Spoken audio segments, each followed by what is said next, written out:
what it means. Sometimes when you know what it means, you kind of appreciate it better.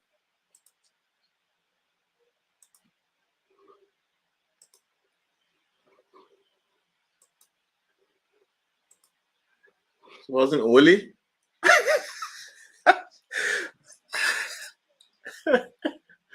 Oh,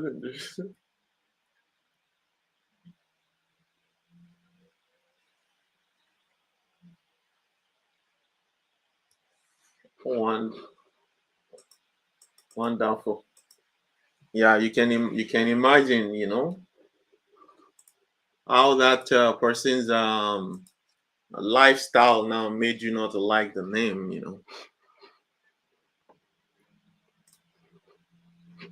Yeah, I can imagine. Yeah, I think we have some guys joining us. Vincent, Fola. So I hope you guys were able to see the link, the Zoom link. We've sent it several times. I also sent another one this morning. So I realized that sometimes, the tool I'm using, which is automated, might not really send it. So I had to also do a manual send out this morning. Okay, nice to have you guys here. How about we make this a little bit interesting by actually introducing ourselves for those who have joined us early while we wait for the other guys. So, yeah, like we do this introduction thing here is an opportunity for you to actually perfect your introduction so that whenever you find yourself in a networking environment, it becomes natural. It's not something you're forcing or something that looks really awkward, for you to introduce yourself. That's why we're very, particular about you introducing yourself every time we have these sessions. So let's start with John. So at least John, we sort of help you to familiarize yourself with us here already. So I guess it wouldn't really be a little bit, it wouldn't be that awkward for you. So John, go for it. So what I would say here is just a little introduction of yourself, where you're calling in from, and maybe what you hope to gain out of this session, or any other thing that you might want to talk about. Go for it, John.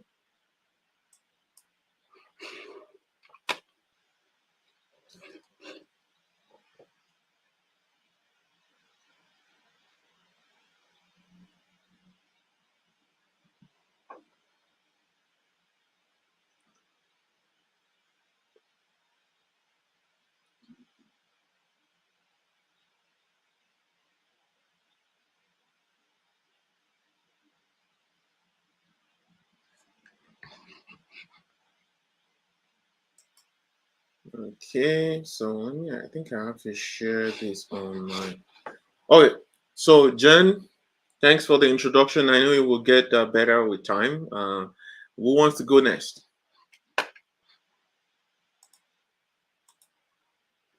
Maybe we'll do. I think Demola, right? Join us early. Demola, you want to introduce yourself? A brief.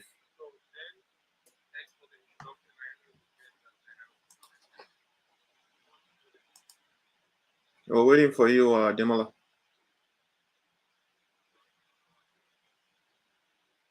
Okay.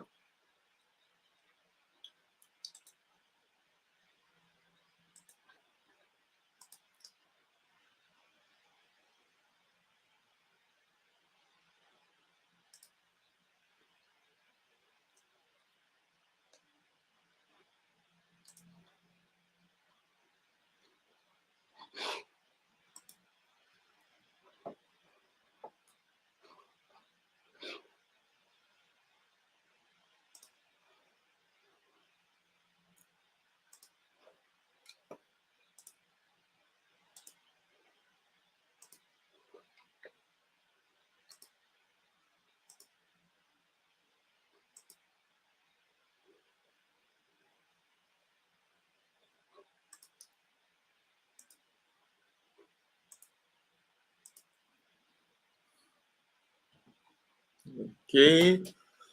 Thank you, Demola, for the introduction. So I know you're a supply chain person. Let's see who else. Who else wants to go? Come on. You don't want me to call you out, then. Who else wants to go?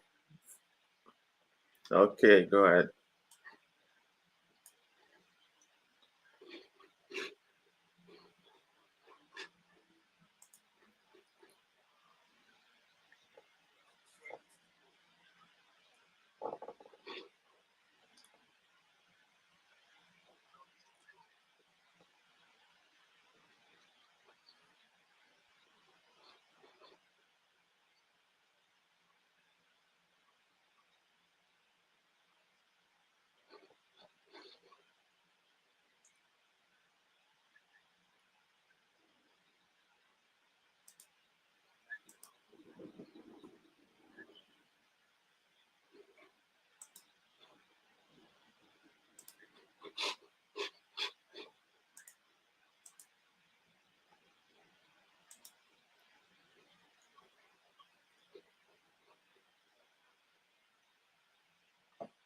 Okay.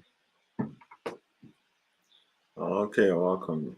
So who else like to go? Let's see. Who else? Okay, Manuel.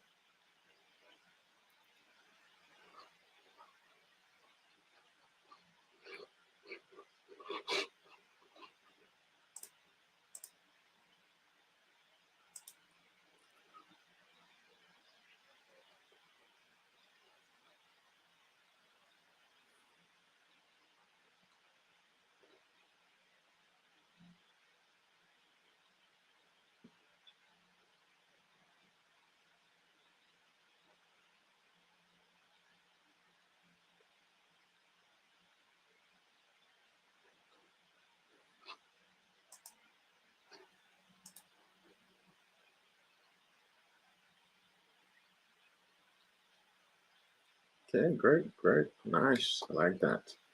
Who else? I think Bisola has his hands up. You want to go for it? Yeah, loud and clear. Go ahead.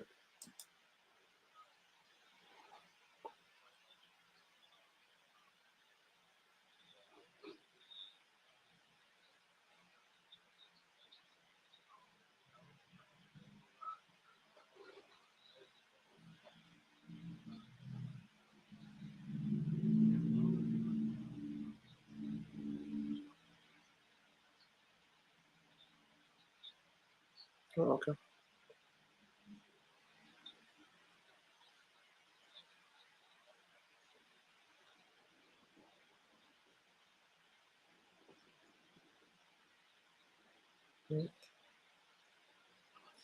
Okay, you're at the right place. Come on. Nice to have you here. So what I wanted to know is that like you already graduated or you're still in school? Oh, I wanted to know if you already graduated or you're still in school, Bisola.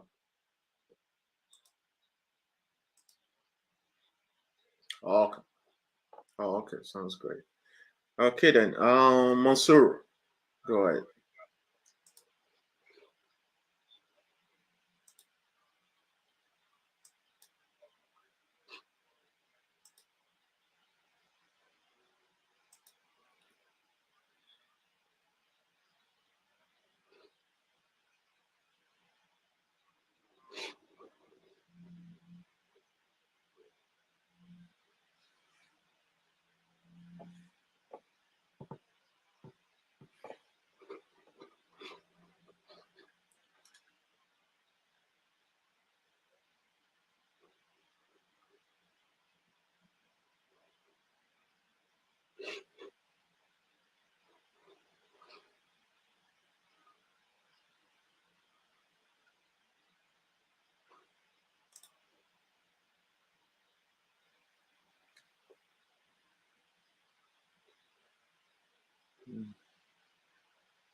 Okay, great, great. Yeah, nice for sharing. Really, I mean, see, one thing I also want to pick out from what Mansour said here, besides his introduction. Okay, okay. So thanks for the introduction, and I really appreciate that you shared your experience from joining our network. So one thing I also want to add to that is that networking is about adding value. What he just did there is add value. You can see that it's really teeny tiny thing, but it goes a long way. Is what I'm trying to say here. So at any point in time you happen to find yourself in a networking situation, think on your feet on how you can add value to the network or to the people you've met within that network, and it will be very very valuable for you in terms of your networking experience. So let's go to Ayodeji because I see you in picture here. I think you are really dressed up for today. Nice to see you. Go ahead. Good morning. You're welcome. Go ahead. Loud and clear.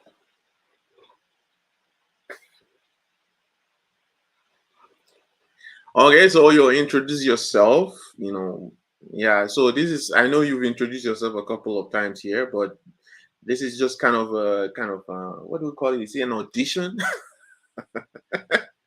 you know? So give it a shot. Let's see what you have.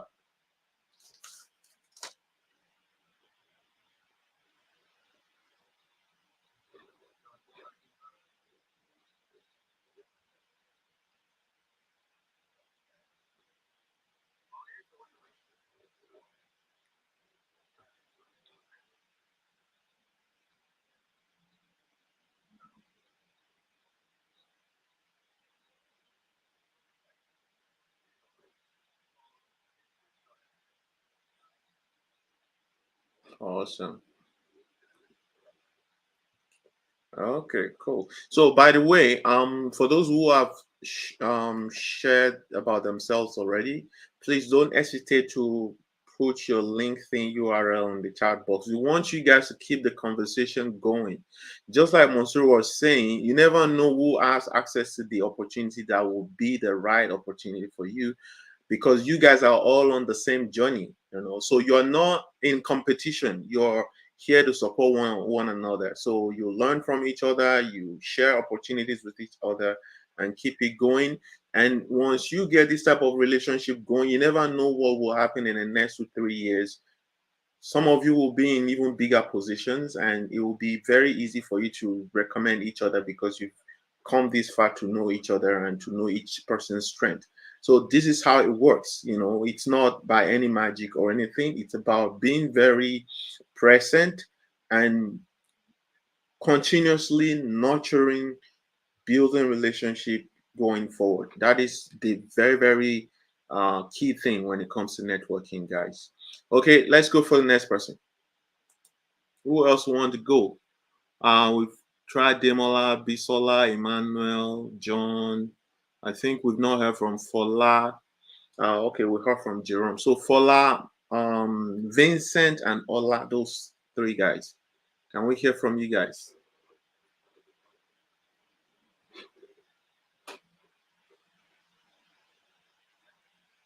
Fola, are you there?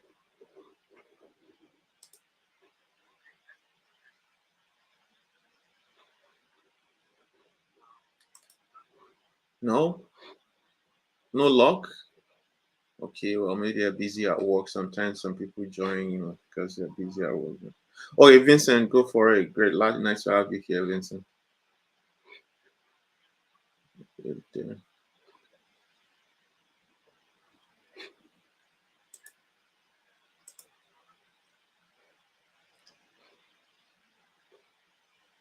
Okay.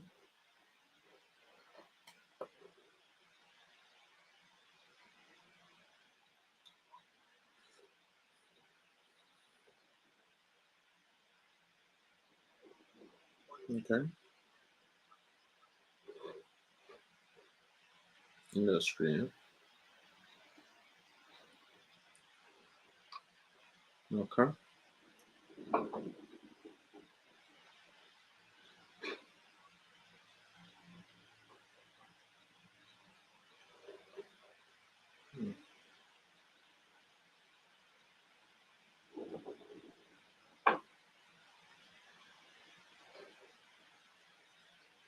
Mhm.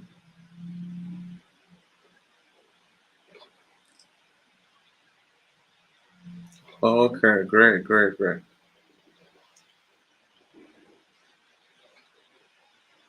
Nice, nice, yeah. Nice to meet you, Vincent. And I really want to pick something from what you said right away because I really like the fact that you were genuine.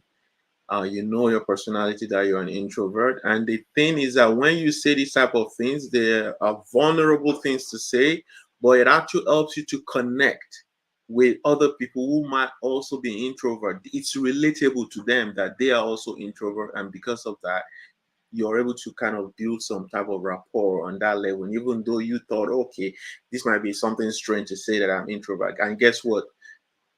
When it comes to introvertness, I don't think you can beat me at that. I was like the most awkward person socially. And some of the guys who know me from, the university will, attest to this. But I realized that, I cannot make any headway in life if I keep being introvertness is okay. I understand it from this point of view that you are somebody who like to keep calm and then just you have that peace in your own comfort zone of being alone. That's when I get to process things. That's where idea comes from. That's where innovation comes from. But then I realized that all of those gifts I need to share it. If I don't come out of my shell, there's no way I can share these things with people. And what is the worth of a diamond if you just keep it in, in a confinement? Nobody gets to appreciate, nobody gets to value it. And this is really the point here where introvertness is okay, it's a great place to be, but then you need to come out to connect with the people that will help you to appreciate that gift that you have. So let's see, who else do we have here who would like to introduce themselves? Ola and Fola. Okay, how does those two names rhyme, right? Ola, okay, let's go for Ola first. Good morning.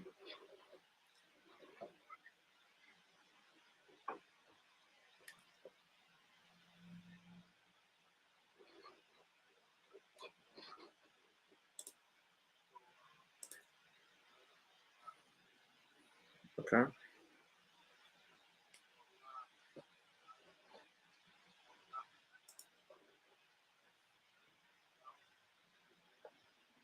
okay. Mm,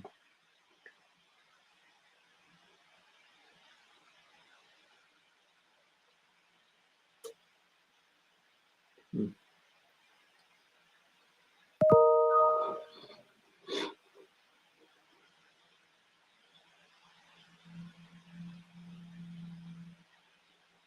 okay, okay. Okay, great. Yeah, you're in the right place. Our focus is mostly on project management, operations, and supply management, folks.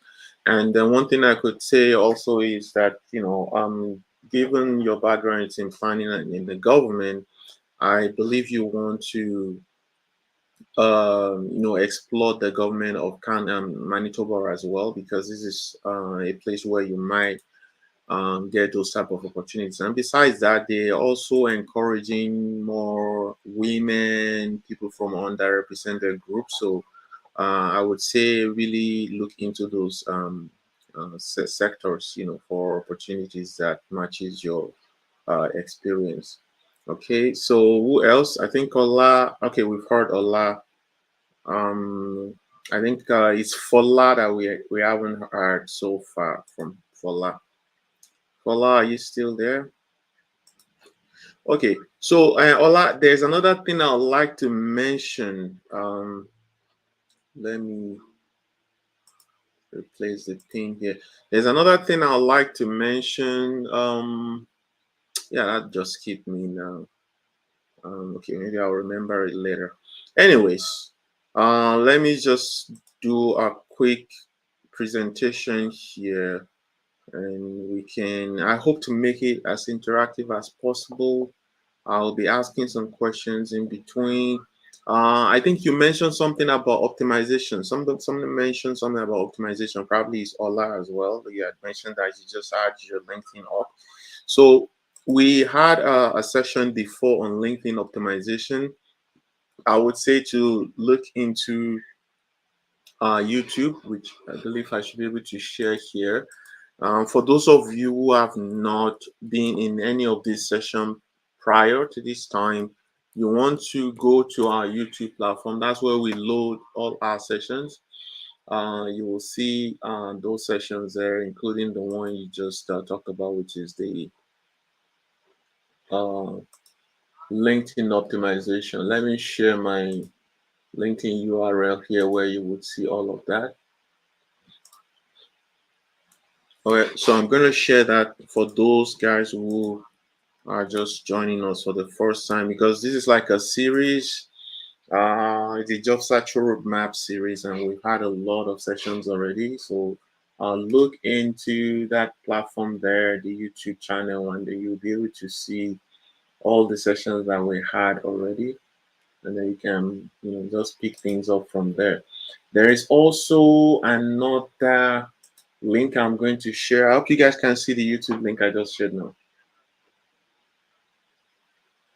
Can you guys see it?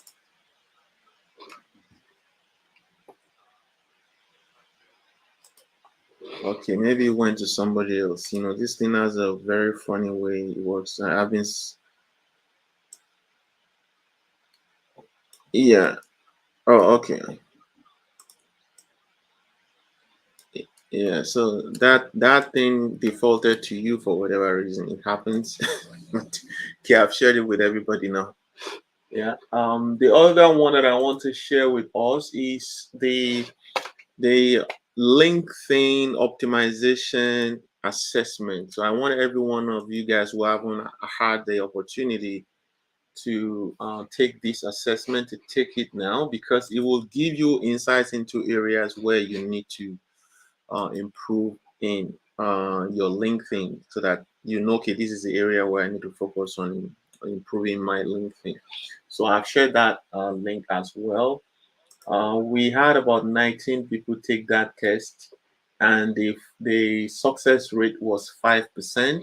Interestingly, let me share my screen here. You can see uh, what I'm talking about. Can you see my screen now? Okay. So this is the optimization job search assessment LinkedIn optimization we did, and you can see 19 people had taken this, and only one person actually passed it. So this is very, very important things to get right out of the way if you want to you want to optimize your LinkedIn. Your LinkedIn profile picture, a professional headshot that reflects your expertise. So you want to have a professional picture on your LinkedIn profile, and also make sure you are smiling. Okay. You want to, first impression is very, very important. A lot of people don't realize this. First impression is very, very important. But at least the minimum you can do is make sure you have a professional headshot, because you won't be reaching out to me to connect with you and I don't even know who you are because I don't see a picture, right? So that is very important. Include a background photo that aligns with your professional brand. So this has to do with branding. Branding also is a way that we influence people's decision. So when they see a very professionally branded image on your profile, it kind of draws them in, to know more about you. So this is why this is encouraged. Thus, your headline effectively showcases your current role and skills. A lot of people will put old stuff regarding to the employment they had in the past, which is not really what they are pursuing at this point in time. For example, Monsieur, I would expect to see the job post, I mean the job title that you're targeting in under your name on LinkedIn right now, like in the title page. I want to see the title of the jobs you are pursuing, your qualifications and things like that. I want to see them there. For example, if you look at mine, let me just quickly show you what mine looks like here. Okay, this is what mine looks like. So you can see here, this is what I'm talking about. You know, I make this joke that if this was let's use Winnipeg, I mean Manitoba. If this space here is Manitoba real estate, okay, as in this Winnipeg, I mean this LinkedIn profile, this is Winnipeg. What do I mean? I mean this is where most of the things that has to do with optimization of your LinkedIn, this is where the SEO optimization is highest on LinkedIn. So you want to make sure the things that you have here are relating directly to what you really want and the type of people you want to attract. So you should have this optimized in that sense. So that's one thing I will quickly take out of the way for us there. You need to have a compelling summary reflecting your achievement, goals, and industry keywords.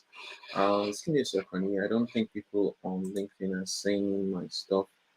Yeah, it's this funny way that this works. Give me a second.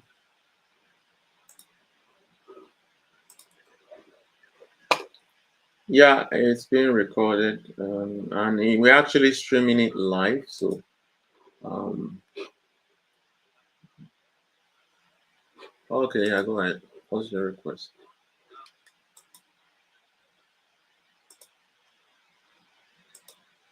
Okay.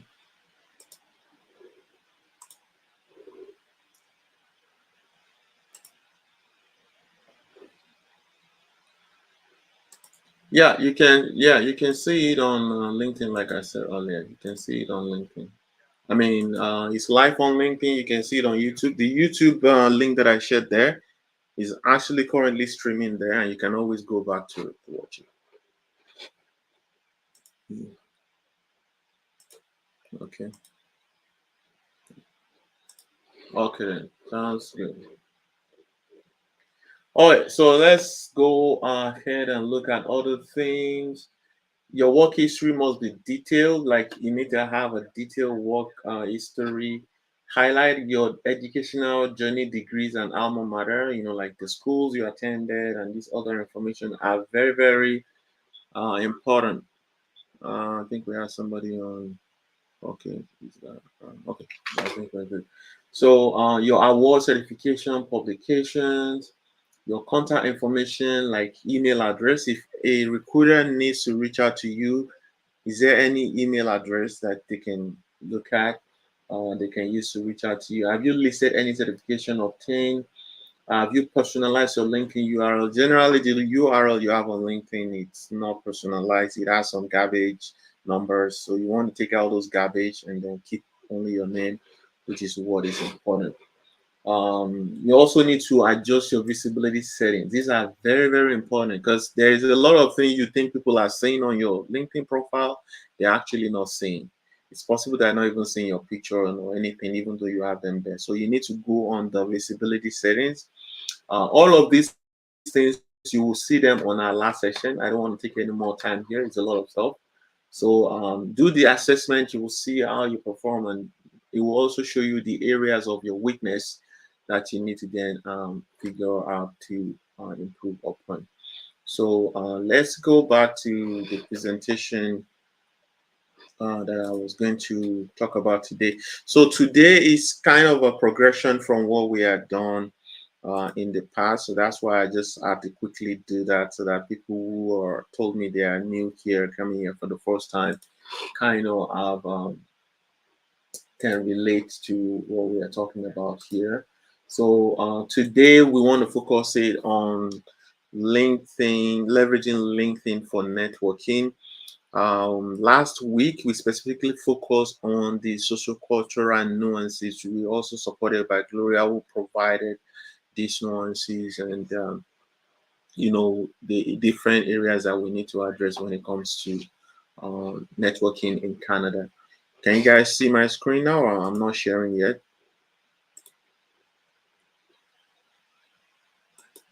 See my screen now?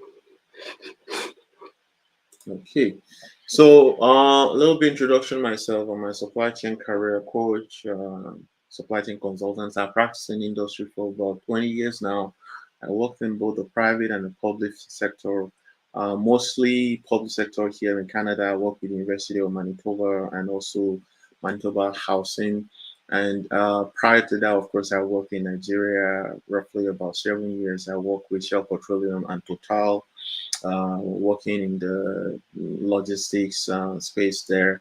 While here in Canada, I work mostly in the procurement as a procurement coordinator and the category lead for the University of Manitoba, purchasing their capital equipment when it comes to research for medical, for Arctic research, or even engineering. So it's I used to make this joke that there was really nothing I didn't buy at the University of Manitoba except for human beings. Yeah, I bought animals, I bought monkeys and all that stuff, for research purposes. So one of those things that I highlight for me at the University of Manitoba really was I remember when there was Ebola in Liberia, right? And this drug that was actually developed to, to help with Ebola was developed at the University of Manitoba, one of the federal research facility there. So I was actually the one buying the monkeys they were using for,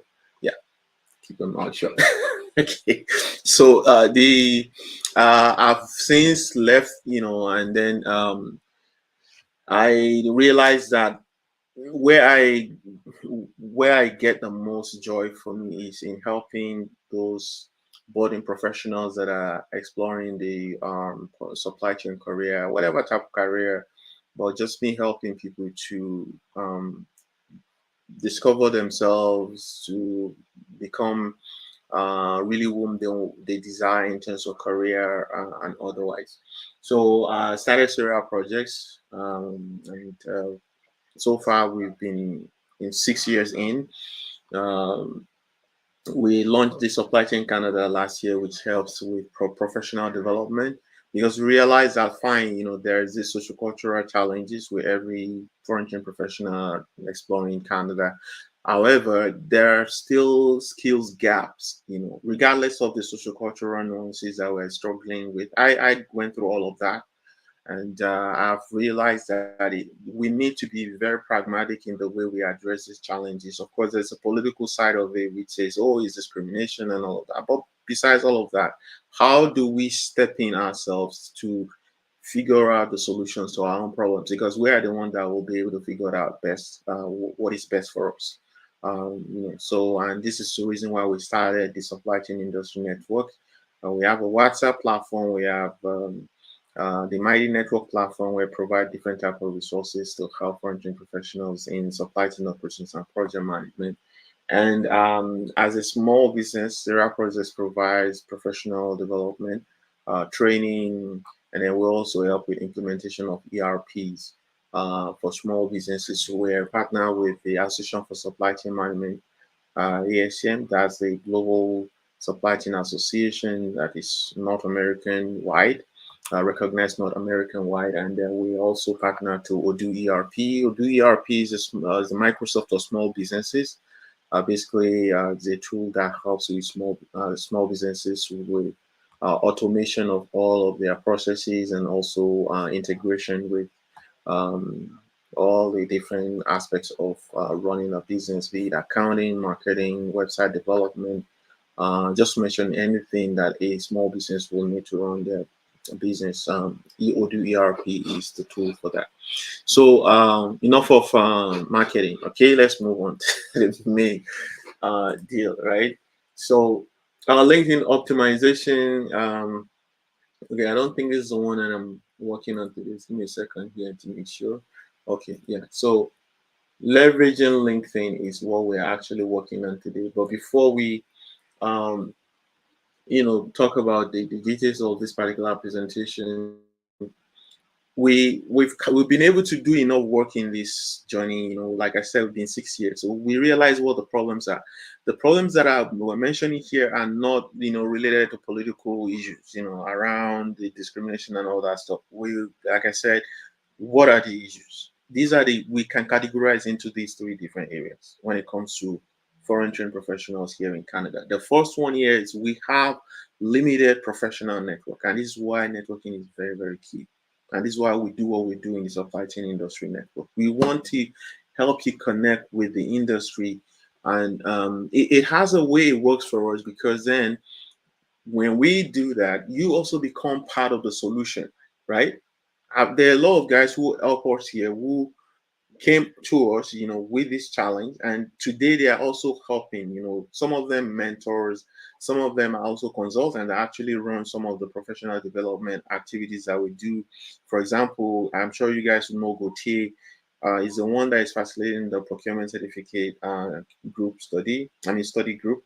And you see, he came to us, with this challenge, and then today is working with us as a consultant, helping with training of those who are just navigating this challenge. So this is kind of the way this works for us. For us, it's not about the dollar value that we get from this, but it's about the solution that we cannot really put any money value on in terms of the impact within our community and the impact within the economy, right? So, foreign professionals confined to random online job search given their limited social capital. So, we want to help you build that social capital through our activities here. Paperwork intensive job search. So, this goes back to what Mansour said earlier when he was doing his introduction.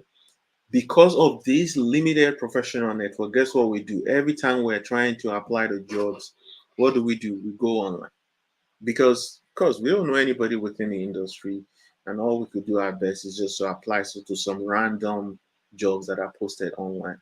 And what I tell people is that those jobs you see posted online, more than 80% of them are they already have a preferred candidate. So basically you're helping to fill paperwork for the most part.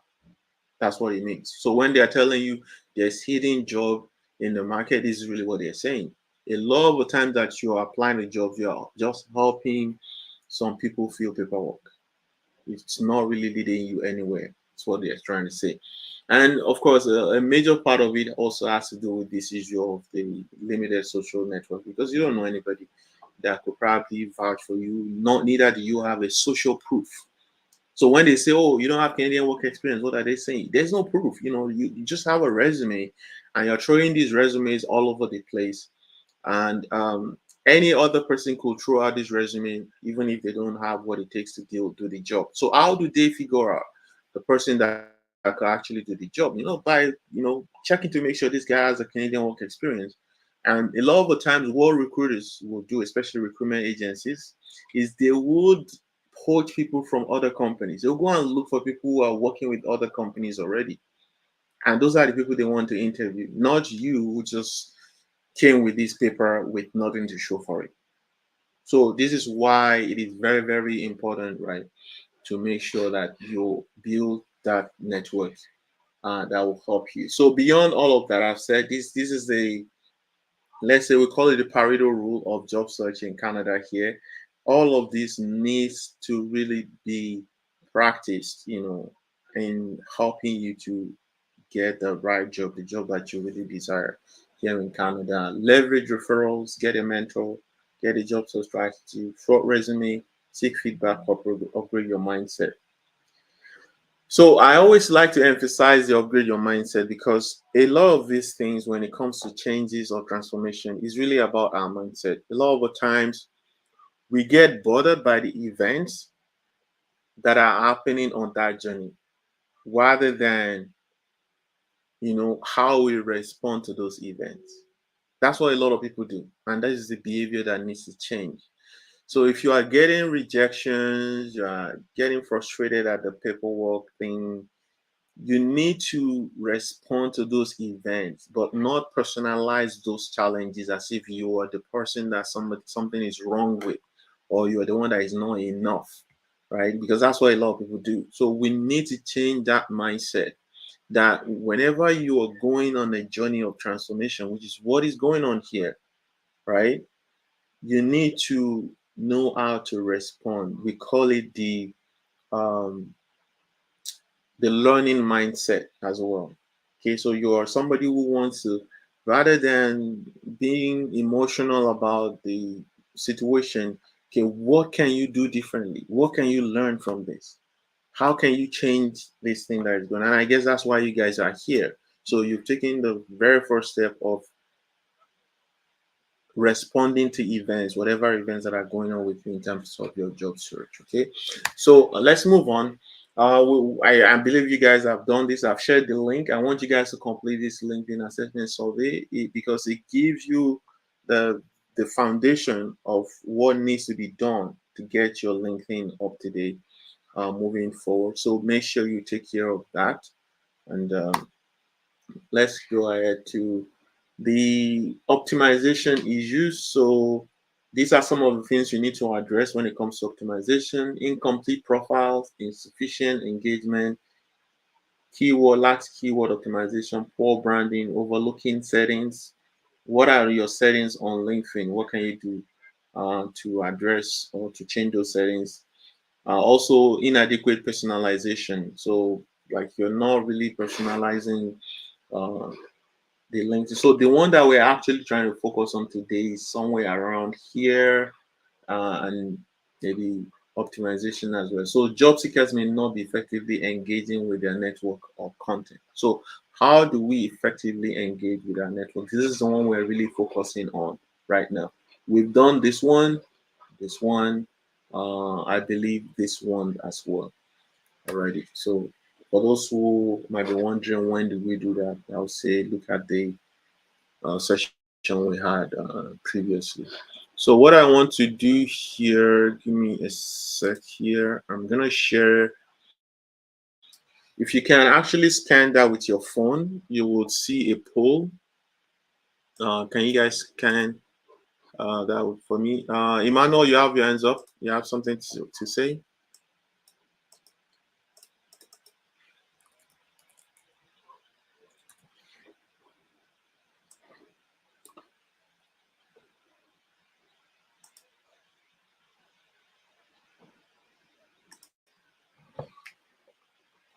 Okay.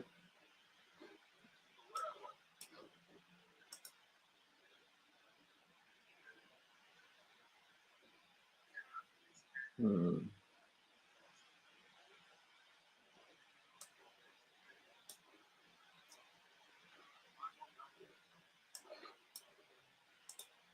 Okay.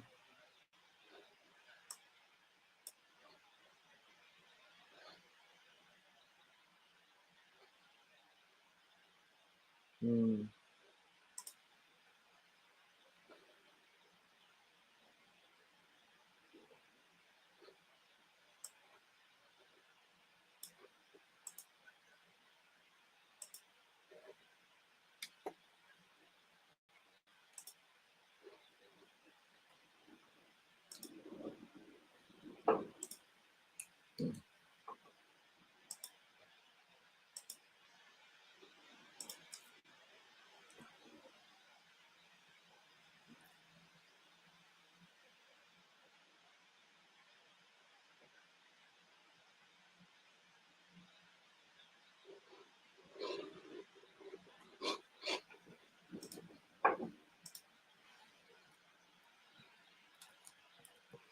Mhm.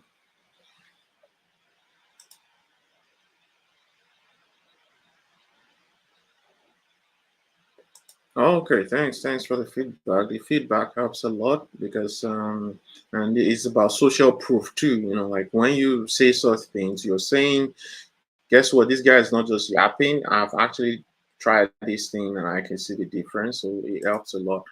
So I think somebody is saying they are still having issues with the link to that survey. So I'm going to try to share it again. So if for those who have not been or who don't have their phones, you can see I put a link for I put in a link there for this survey. So we have a couple of survey now, right? So this particular one I shared is from Slido. So please let's see what you have there. I asked a couple of questions. I'm going to share that soon. Give me a moment.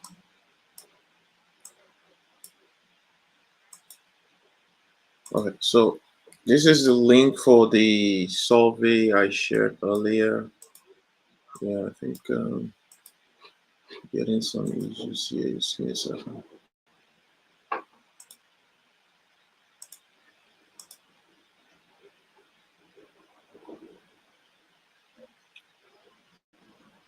Okay, let's try this again. So this is the LinkedIn survey. Okay, we gotta try. Okay, I'm seeing where people are having challenges when it comes to LinkedIn. So the questions there, I see 8 votes. Okay, we have 12 of us here. Looks like some folks haven't really answered yet. Okay, so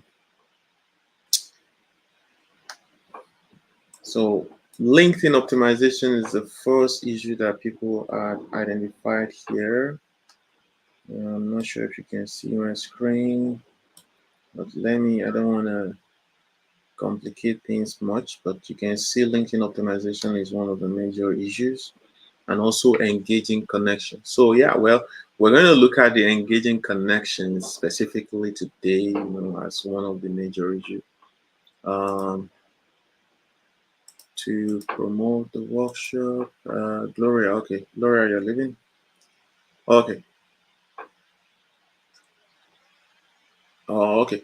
So before Gloria goes, for some of you who already know about the public speaking workshop, I think somebody mentioned something about public speaking here today. If it's something you would like to participate in, I'm sure it will help you in those challenges. When we say public speaking, a lot of people think, of something else. Maybe you're speaking as, a speaker, so to speak. But we're talking about your interaction with in your professional environment. How do you improve upon it? This is what the public speaking workshop is about.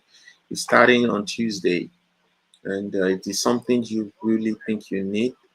I will highly recommend it because I have used it to help me as well in my own interaction professionally. Even in my presentation here, it has helped my confidence level, and I would definitely recommend it. I guess it was Vincent that specifically said that about the public speaking workshop. So this is something I would recommend for you, Vincent. Well, we'll catch up with Gloria later. He has some other appointment. Bye, Gloria. So let's see. What do we have here? Let me see. Okay, so let me go back to my presentation, guys. Um, so how do you build your network? Because this is really what the bone of contention here is, even from the poll that you guys just did now. Um, Networking is about adding value to your connections and nurturing relationship with new contacts in your target company. So as a job seeker, this is very important, right? Because a lot of the times what job seekers tend to do is, when they are introducing themselves for the first time to new contacts, they tend to go all out, about, oh, I'm looking for a job. They are very direct. But when it comes to building,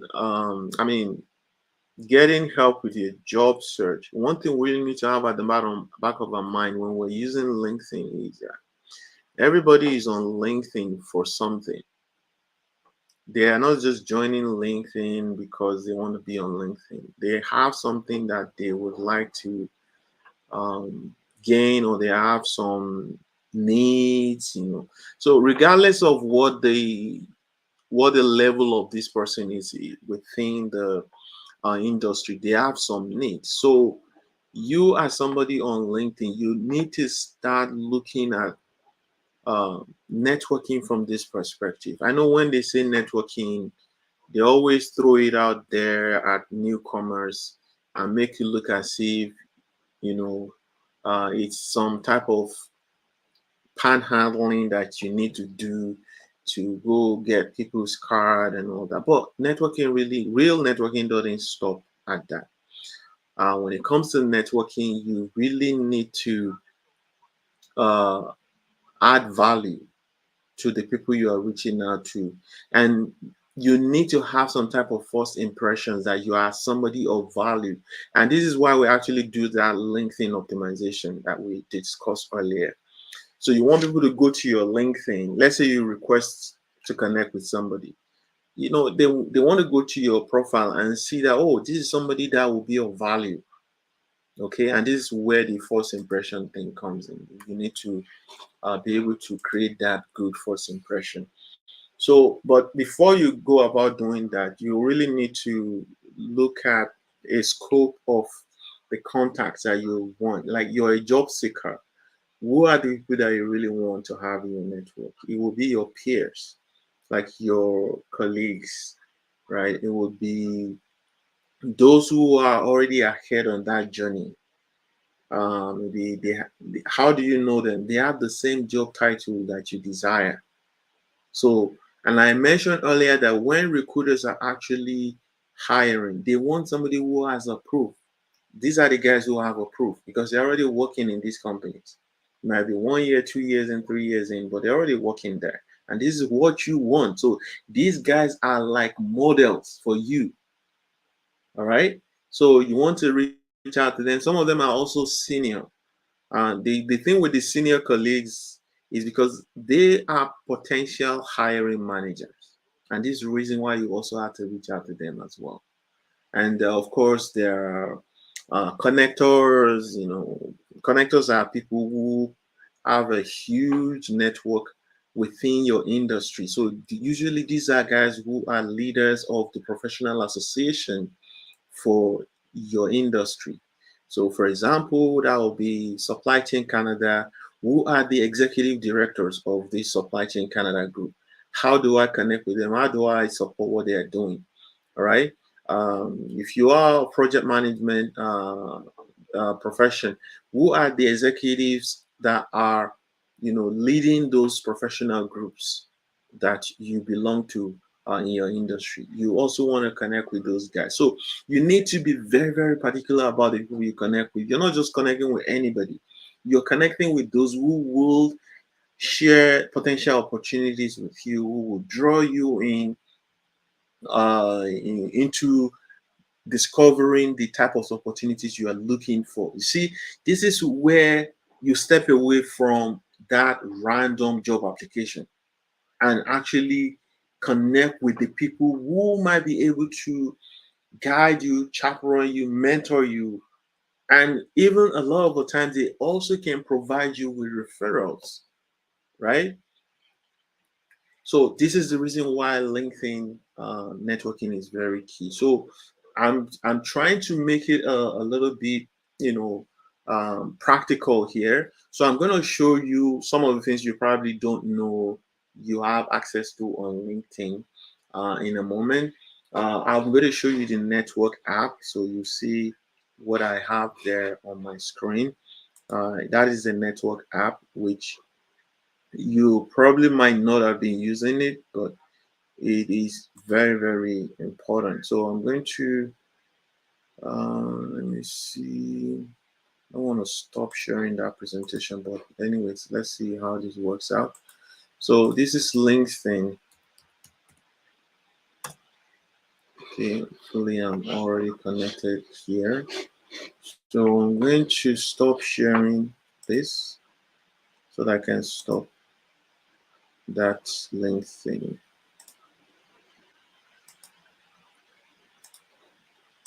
Can you see my LinkedIn now? Okay. So I'm going to show you something briefly on LinkedIn that you definitely need to know. I need to share this with those guys who are on. Um, okay, see.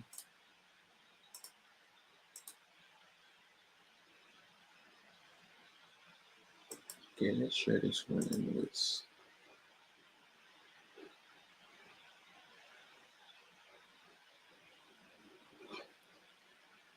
Present.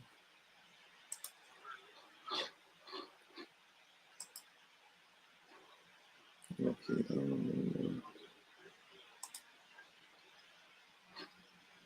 Just give me a second here. think I need to share this.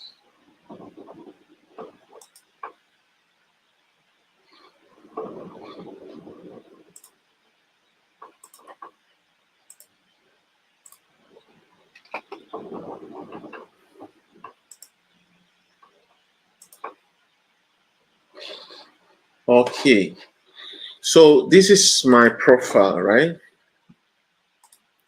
Now click on my network here. Yeah, click on my network. Now, one thing you might not have noticed is that on LinkedIn, you have access to about 3 degrees of connection on LinkedIn. So what you're seeing here is showing me my first degree connections on LinkedIn. So I'm connected to 10,000 people on LinkedIn. Now, these 10,000 people that I'm connected with on LinkedIn are global. So they are in different locations. So it might look like a big number, but guess what? Click on that connections and then actually use a filter. You will see that the people that I'm actually connected with in Winnipeg, for example, are not that 10,000. So I'll give you an example. Click on locations here, click on Manitoba, and then you will actually see the number of people that I'm connected with here locally. So that is 6,900. Okay, so can anybody remember the number of people we say you should connect with in Canada at a minimum? 500, right? So now, if you look at Canada, let's remove Manitoba and just look at Canada. Let's see the number of people I have in Canada. So I'm showing 6,900 people in Canada. All right. Now let's take this to the next level. Did you see the filter here that is showing here? These tabs.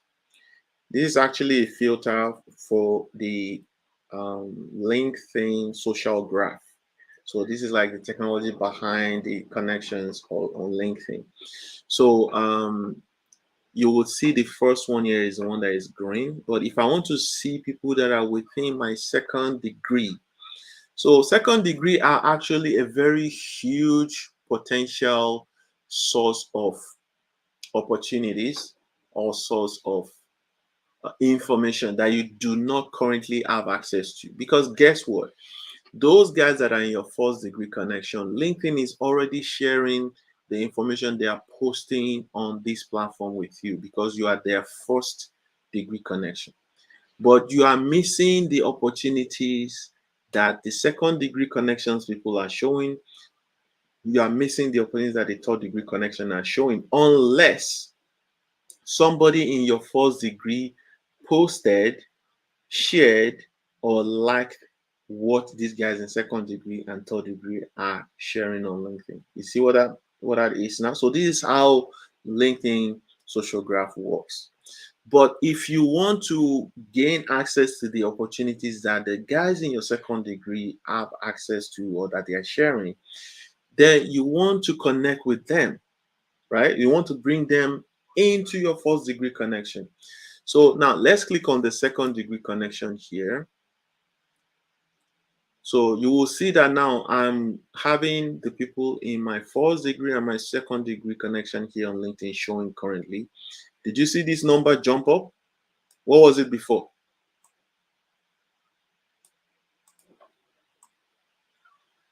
Okay, so it was 6,900 before. Now imagine this 300,000. So I actually have 300,000 people that are connected with my friends on LinkedIn. So how do I at least get like a percentage of these 300,000 people into my first degree connects? Because that increases my opportunities sporadically when it comes to the information I have access to on LinkedIn. Okay, so that is really our goal when it comes to growing our connections. So now let's click the third degree connection. You will see the number that will come up. Did you see this? 23 million. Okay, 23 million, right? So this is the potential people that we can connect with on LinkedIn, right? Globally. So this number we're seeing is globally. So now, how does this now make sense on a local opportunity level, on an industry opportunity level? Because those are the ones that are real, real opportunities that you want to connect with. So what you need to do is to use filters. So we have several filters here. So let's do the country filter first, or the city filter. So if I want to filter it down to just Winnipeg, okay, who are the people that are in Winnipeg that I can connect with that will help me to increase the information I have access to? It's still showing 23 million here, maybe because I still have Canada selected, right? So I'm going to select only Winnipeg this time. So it has reduced this to 357,000. So these people are actually in Winnipeg, all right? But that is not enough.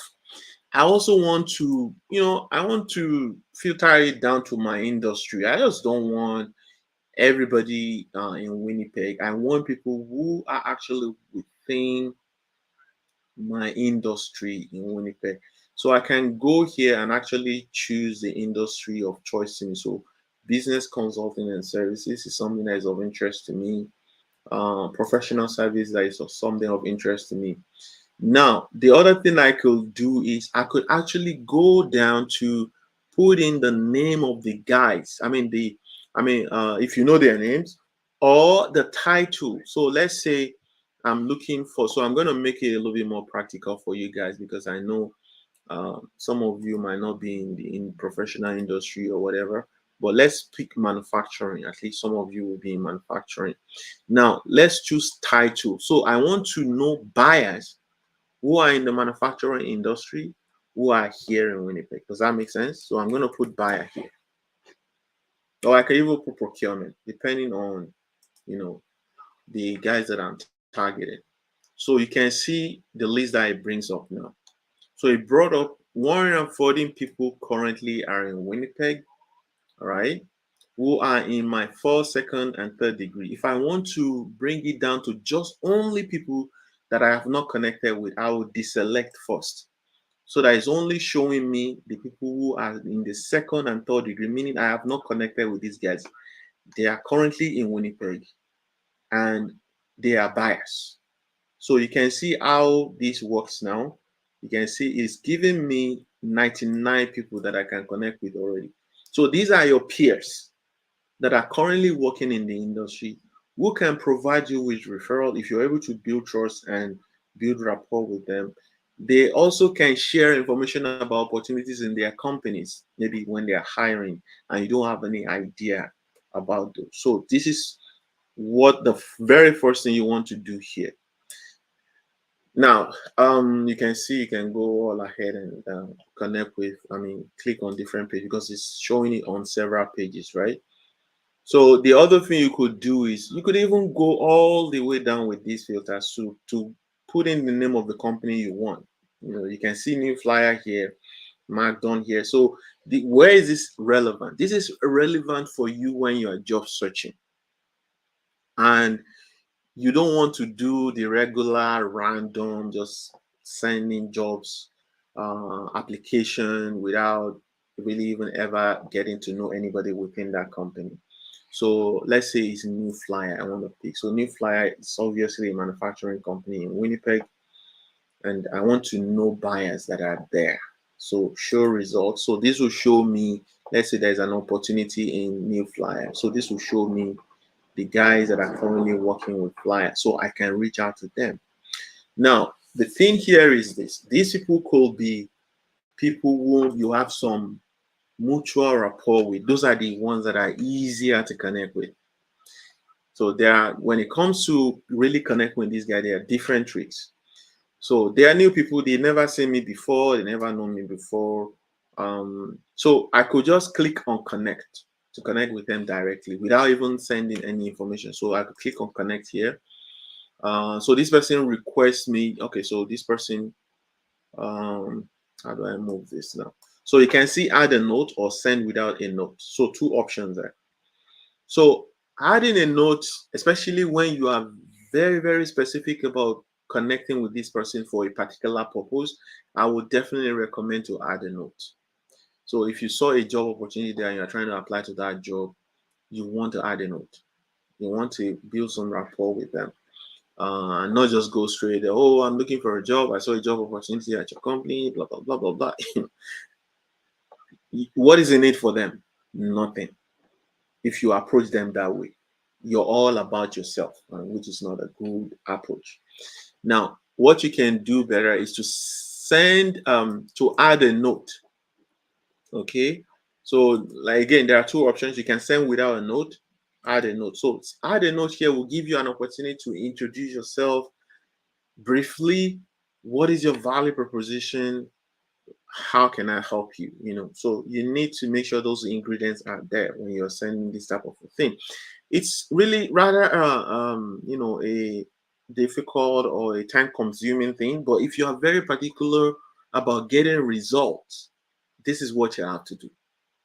But if you're just trying to increase your network numbers generally, you can just click on send without a note. If your goal is just to grow your network to 500 and you don't care who connects or who doesn't connect with you, just click away. Okay. But if you have a potential opportunity or you just want to learn about that company specifically without any opportunity at any point in time, just make sure you send a note so that it will increase your chances. Okay. So let's leave this and go back to the slide.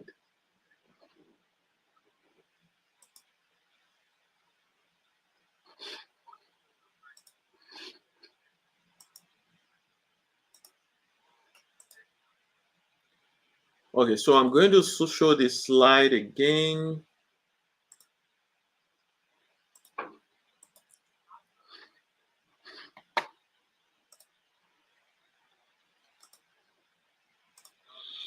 Okay, we can all see the slide now, right? Okay. So let's go through the fundamentals of connecting. I've given you some ideas on how to connect there, but let's kind of go through the fundamentals of it. So be curious about their career journey. So when you're trying to reach out, be curious about their journey. Like look at their profile, like this guy that we just looked at now, a new flyer. Try to see some things that you can connect with in terms of relatability. This is basically how we build rapport. We call it mutual rapport. Look at their journey. For example, a lot of people are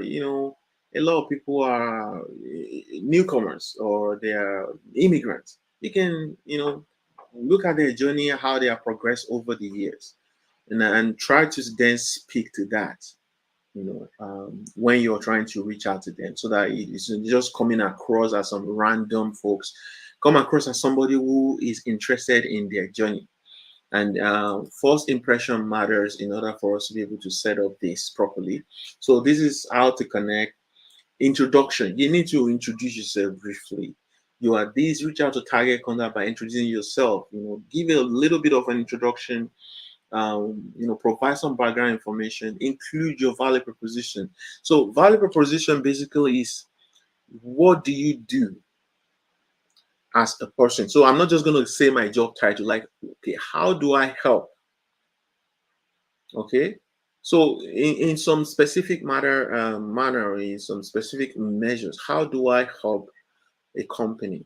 Okay, you are a buyer, everybody knows that. Okay, so what do you do for a company? Okay, I help in negotiating price, and that helps to reduce cost or to help with cost savings. A lot of things that you can write. Usually, when it comes to value proposition, is under these three categories. Is either you're saving time, you're saving money, or you're saving some other type of resources. All right. So you will put some type of value proposition in that sense. So this is the one where I said you need to, you know, let them know that you are really taking interest in their journey.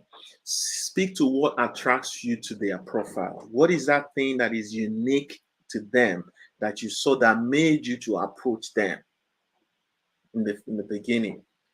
So because this is then what gets them to like, okay, well, looks like this person they did their own work, and then call to action. The call to action is also very important. What are you looking for? Like at the end of it, okay, what is it? What are you looking for? Ask a question that is related to their experience or interest. Close out by asking to connect for insider recommendations. Okay, so there is a reason why you are reaching out to them. Of course, you won't go right out here and then be saying you're looking for a job. Or you saw a job at their company and that's the reason why you're reaching out to them. It always has to be about building relationships. Again, remember, everybody is on LinkedIn for something. So it cannot be about you right from the get-go. You talking about looking for a job, or you're new to Canada and you're looking for a job. It can't be about you. Make it about them as much as possible. Let them know that they're the expert. You really found their journey so fantastic, the way they have progressed over the years, given that they're a newcomer or they're an immigrant. What is the thing that they did differently that made them to achieve this level of success in Canada? See, that's what I'm talking about. So, in that type of a prompting is very, very unique because everybody have a story to tell. You're basically telling them, tell me your story. And one thing about storytelling is that everybody likes to tell a story. And the next thing for you after this small ask, I call it a small ask a question, is that they will connect with you.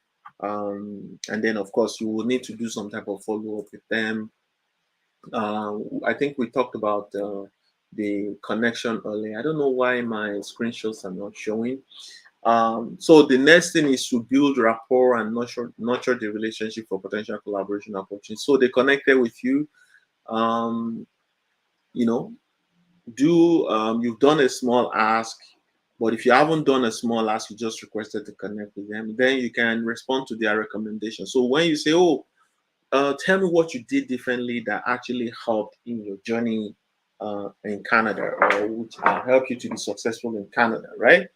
So they will say something, one or two things. And where we see people build rapport, a lot of the time they will actually be the one suggesting that give me a second here, that you set up a Zoom with them so that they can share their experience with you. So you see, depending on how well you approach, it could lead to a meeting right away. But if that didn't work out the first time, the second time you're doing a follow up, you can actually do a big ask. So this is what we call a big ask. So you're asking them to meet with you over coffee or via Zoom for them to share more insights and recommendations on their journey with you. You can first of all, appreciate the recommendation they made right off the bat if they did that, and let them know that you will really appreciate more of the time, if it's 30 minutes, 45 minutes over Zoom or over coffee, where they could share more insights with you to help on your journey, right? So, and if the contact accepts your information and interview request, prepare questions that help build rapport. All right. This leads to different opportunities, including referral. So this is a big ask, and if you get our opportunity, it will help you to do what we call informational interview, and then you can build from there to build rapport, which would either lead to them sharing information with you about that company.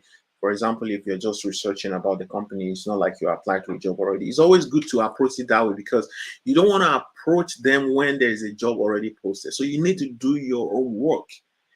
All right. I do tell people that look, you need to have connected with at least a minimum of 10 people within your target industry. Because what you are doing is you're preparing the you're preparing the foundation for potential referrals by building rapport right off the bat. You don't want to wait until there's a job post, and they already know it's because there's a job post. It's the reason why this guy is reaching out to me. So, but you want to reach out to them genuinely about building relationship rather than just being about job. Like you could do that, like let them know, oh yeah, well there's a job post there, blah blah blah. You could appreciate their referral, but that it doesn't work most of the time. The potential for that to work is very slim. So, and this is the reason why you have to build this thing right from the scratch. You don't wait until there's a job there before you now start approaching. Okay. So there's another poll here, but I will skip it because of time. Um, so let's go to engaging on LinkedIn. So, okay, well, hopefully, if you're able to pull it off properly, what I've just described now, that process, what you might then do is you need to set some target on a weekly basis for yourself. The number of people you need to be, because this thing is about consistency. Even if it's one person that you want to set up such engagement with on a weekly basis, let it be one. At least you know that you're able to achieve that one person in a week. We know one is too small. Um, you should be doing at least a minimum of 5 connection, not even connection requests. Connection, like these people actually accepted your connection request, and their potential, colleagues or their potential hiring managers. Okay, 5 at the minimum. And then you can set another target for the big ask, which is at least a minimum of one person meeting you over coffee or over Zoom on a weekly basis. So once you got that going, of course, keeping the conversation going with potential target, it also helps you with your first impressions, right? So if you reach out to people and they go to your LinkedIn and you don't see anything going on, yeah, it kind of throws up some doubt, about your personality or what value you have to add, if you're not really like somebody who engages on LinkedIn, if you know what I mean. So engaging on LinkedIn helps to improve your social proof and nurture relationship with peers and industry stakeholders. So it is very, very, very important to engage on LinkedIn. Now, one of the things you can do when engaging on LinkedIn, of course, is storytelling. Okay, so you're on a very unique journey of transformation here in Canada, approaching the industry, engaging in those. Share personal stories or experiences related to your career journey. This resonate with your audience. I think it was somebody that said something about them being introvert. That was Vincent earlier. These are the kind of things that we're talking about here. When you share your experiences, it resonates with your audiences and it helps to foster connections in that sense. So this is the reason why you want to share about your story. Remember, I mentioned something about story earlier. People like to tell stories, and also people like to hear stories. It's both sides. So you need to be on both ends, right? You are trying to reach out to people who want to share their story. You also need to be sharing stories. That way, it helps your relatability. It helps to even build your confidence, and it helps you to foster connections on LinkedIn. So this is the post personal story. So we all know the post tool on LinkedIn. And you can see that there are some other tools that you can actually use here. The one that I've used a lot is this survey. So there's a survey one. You can actually ask a question just for curiosity. You can ask a question, a survey question, or you can post something about maybe your journey, or you can celebrate something. So this is the one that you have here. Maybe you achieved a new certification. You can also, share. You can schedule, or you can post maybe about an event you attended. So, like this event, for example, you can actually share something you gained from, you know, engaging in this particular session. We have this session on LinkedIn, by the way. It's something you can go there and just type the things that you learn, and then share on your own profile. So these are ways that you can use to engage. It doesn't even have to be your own materials, your own original materials, is what I'm saying. There's a lot of things that are being posted daily on LinkedIn. The ones that are relatable to you, especially the ones that connect with your career goals and objectives. Repost them, share them, share your own ideas about those things. These are the ways that you can engage on LinkedIn effectively. So I've said this one earlier about post questions to your network, seeking advice, recommendation, or insights related to your job search or career goals. So this is also another way that you can engage on LinkedIn, because this question gets people interested in responding or sharing their own experience with you and this further helps you to foster connections on LinkedIn. So here is one example of a question that I posed. So one thing I like to say here is also it's about consistency. You have to consistently do this thing. Anybody who is done marketing knows this. You have to be consistent. So, for example, when I was posting this thing, I was very consistent. Like every Monday, I will post these surveys. If you go on my profile, you see I've done thousands of surveys that relates to anything you might be going through on your journey as a job seeker. Even though I wasn't job seeking, I'm just kind of sharing the journey of the people that I support. And this way, one thing it helps me do is it helps me to attract people who are on that journey as a career coach, right? So this is one of the things this does for you. You can see the number of people that voted this. So this is easy for people to do. Instead of them typing, they can just, they just vote. And this also helps you to have impression in your network in terms of the reach you have. Because as many people that vote, the number of people that LinkedIn then share this with across their platform. All right. Engaging LinkedIn, share updates. Okay, so you can share updates about the different things that you're going through. Share updates such as attending interviews, reaching out to recruiters, celebrating your professional achievement, attending a workshop like this one, right? Or training. Then you can also post personal stories. I think we talked about this one earlier. Share consistent content consistently with your audience on your journey. So these are an example of an update, where I shared about some people that supported us on the sessions we had here about career transition strategies. So I shared this, and I tagged the guys that work with us on this, and I also have some tags here, and this helps with getting people to know more about what you do. Here is another poll here. What potential opportunities are possible in a nurtured relationship on LinkedIn? So if you want to just scan that, or I can also share the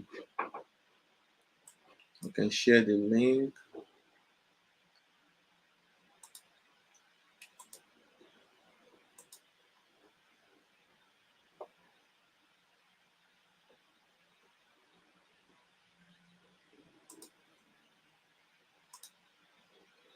Okay, it will be the same link that you used earlier. It's just this is a different question. Let me see if you still have that link. Yeah, you see that I have that link. This is a Slido link. Let me just repost it here.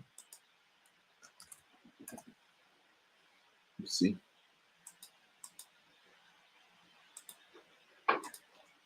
Okay.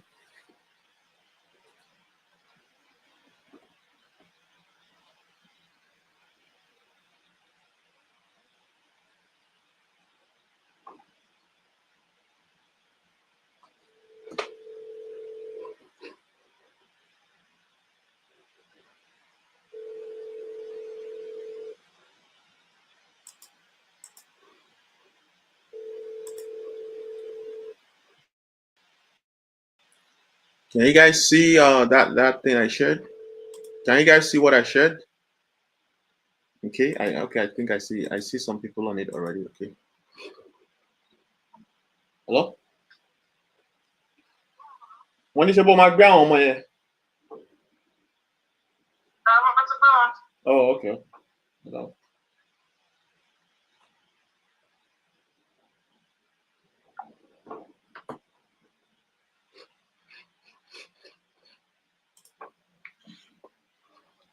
Let me see. Okay, it's only one person I've seen so far.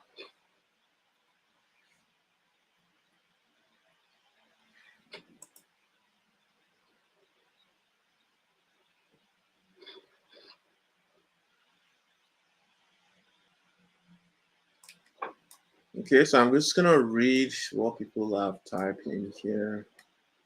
Just a second. Go back to them.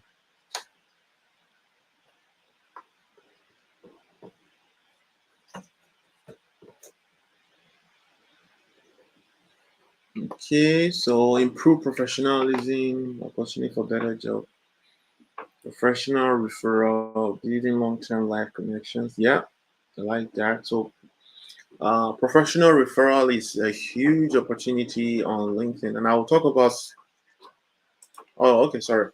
So, professional referral building long-term life connection is one that I'm seeing here. So I'm gonna share on this particular one. Just give me a second here. Let me quickly. Um,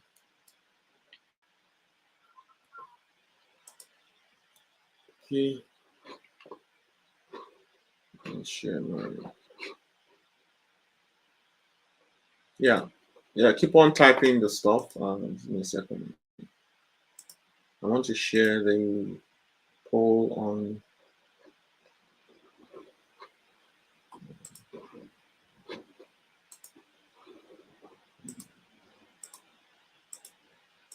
Okay, I'm gonna share the poll here.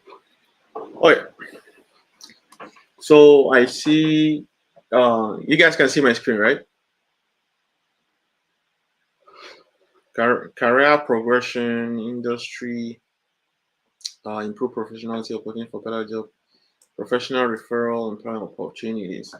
Okay, so the one that kind of sticks out for me is the professional referral and building long-term life connections. So a lot of people, when they are approaching LinkedIn networking, they tend to focus on the immediate gains rather than the potential that might lead to major opportunities 1 year, 2 years, 3 years down the road. That is the opportunities we're missing when we're focused on the short term.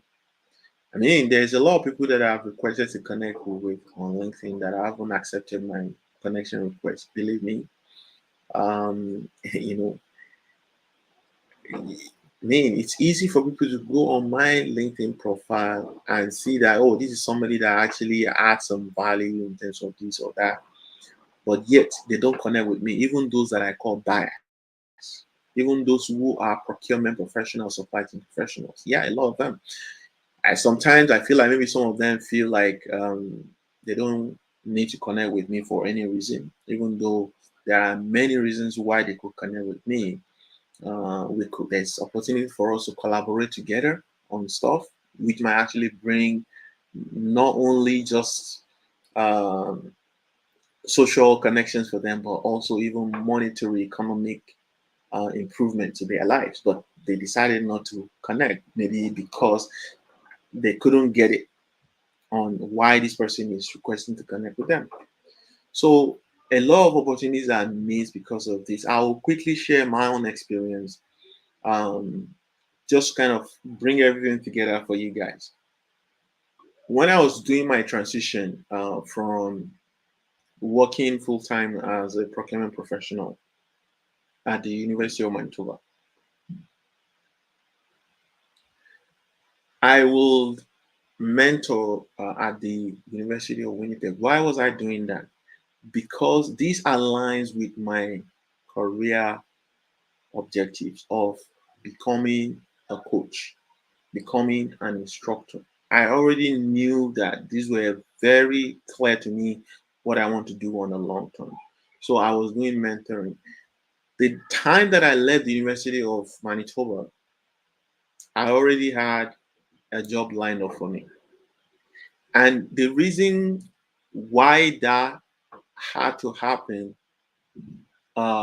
is because I was building this network, I was building this pipeline well in advance. I've already built some social proof. They know me. It's not like it's some stranger that is just applying to a job randomly. So I had that opportunity. It was a contract job, but I was already sick and tired of what I was doing at University of Manitoba. That I just resigned there. If I hadn't done that, maybe I wouldn't have the courage to actually leave that job at that point in time. And also down the road, I because I knew I wanted to do this full time as an instructor, there was an event that Red River College will organize for their students. Okay, I wasn't a student, right? But I registered to go to that event because I knew this is where the guys that I want to associate with, this is where they hang out. I have to be there. And this is why we're using LinkedIn, because this is where your recruiters hang out. This is where your hiring managers hang out, and on and on. Okay, I'm hearing some sound here.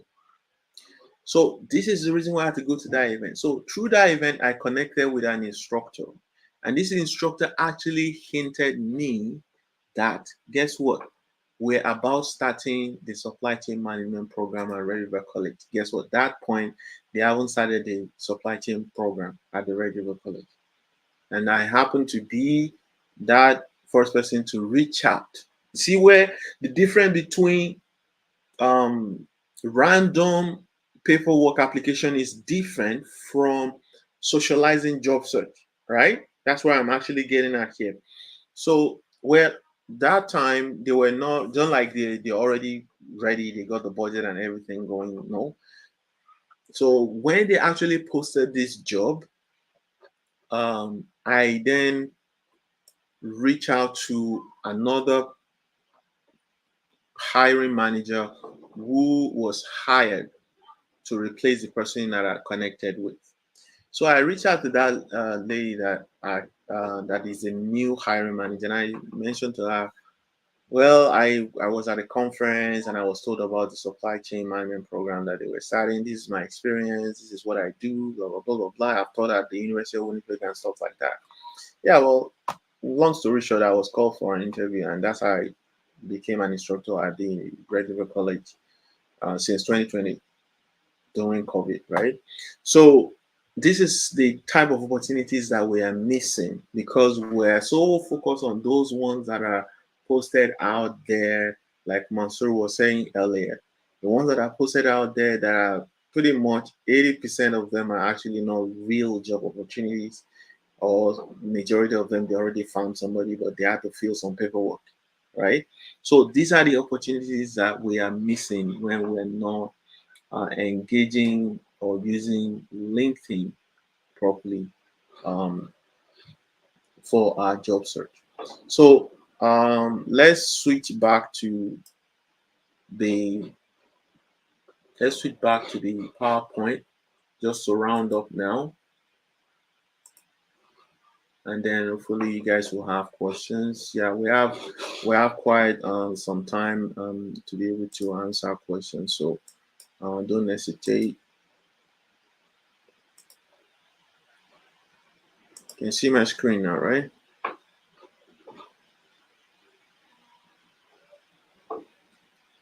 Actually, I should have brought my other. Okay, let me see how that works. Let me bring that thing here because it will help me, especially with the. Okay, let's see how this works. Okay, it's not really gonna work.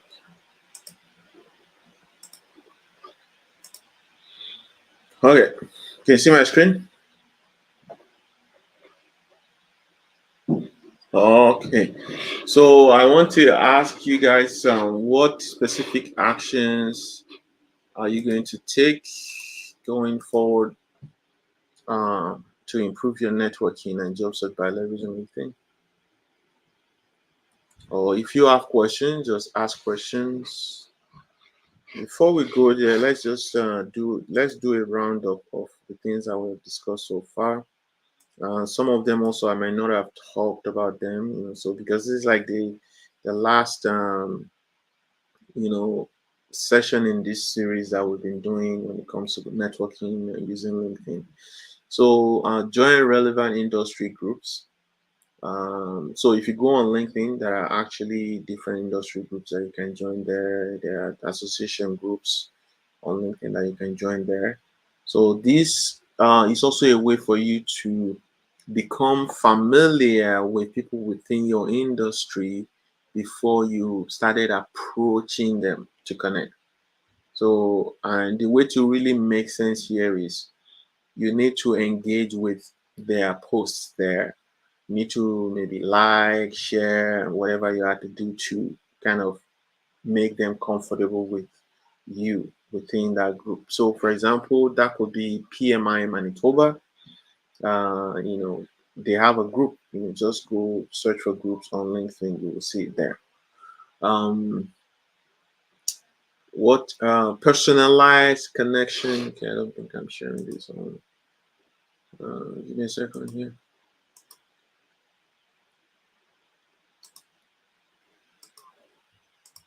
Yeah. So personalized connection request. We discussed that today, right? Customize your connection request is a personalized message that highlights shared interests, industry experience, or mutual connection. So you want to kind of establish some type of rapport, because this really helps you to build that relationship. We said, also make a small ask leading to a big ask. Don't just go for the big ask right away. Yeah, you can do the big ask. I'm looking for a job. I applied to a job in your company, but the chances are very slim that they are going to respond to you. They may respond to you. It has happened to me before. I saw a job. I reached out to one of the directors about that job opportunity, and behold, she was even the one telling me there's another opportunity that might be a better fit for me, if I'm interested in it. So this kind of things I'm talking about.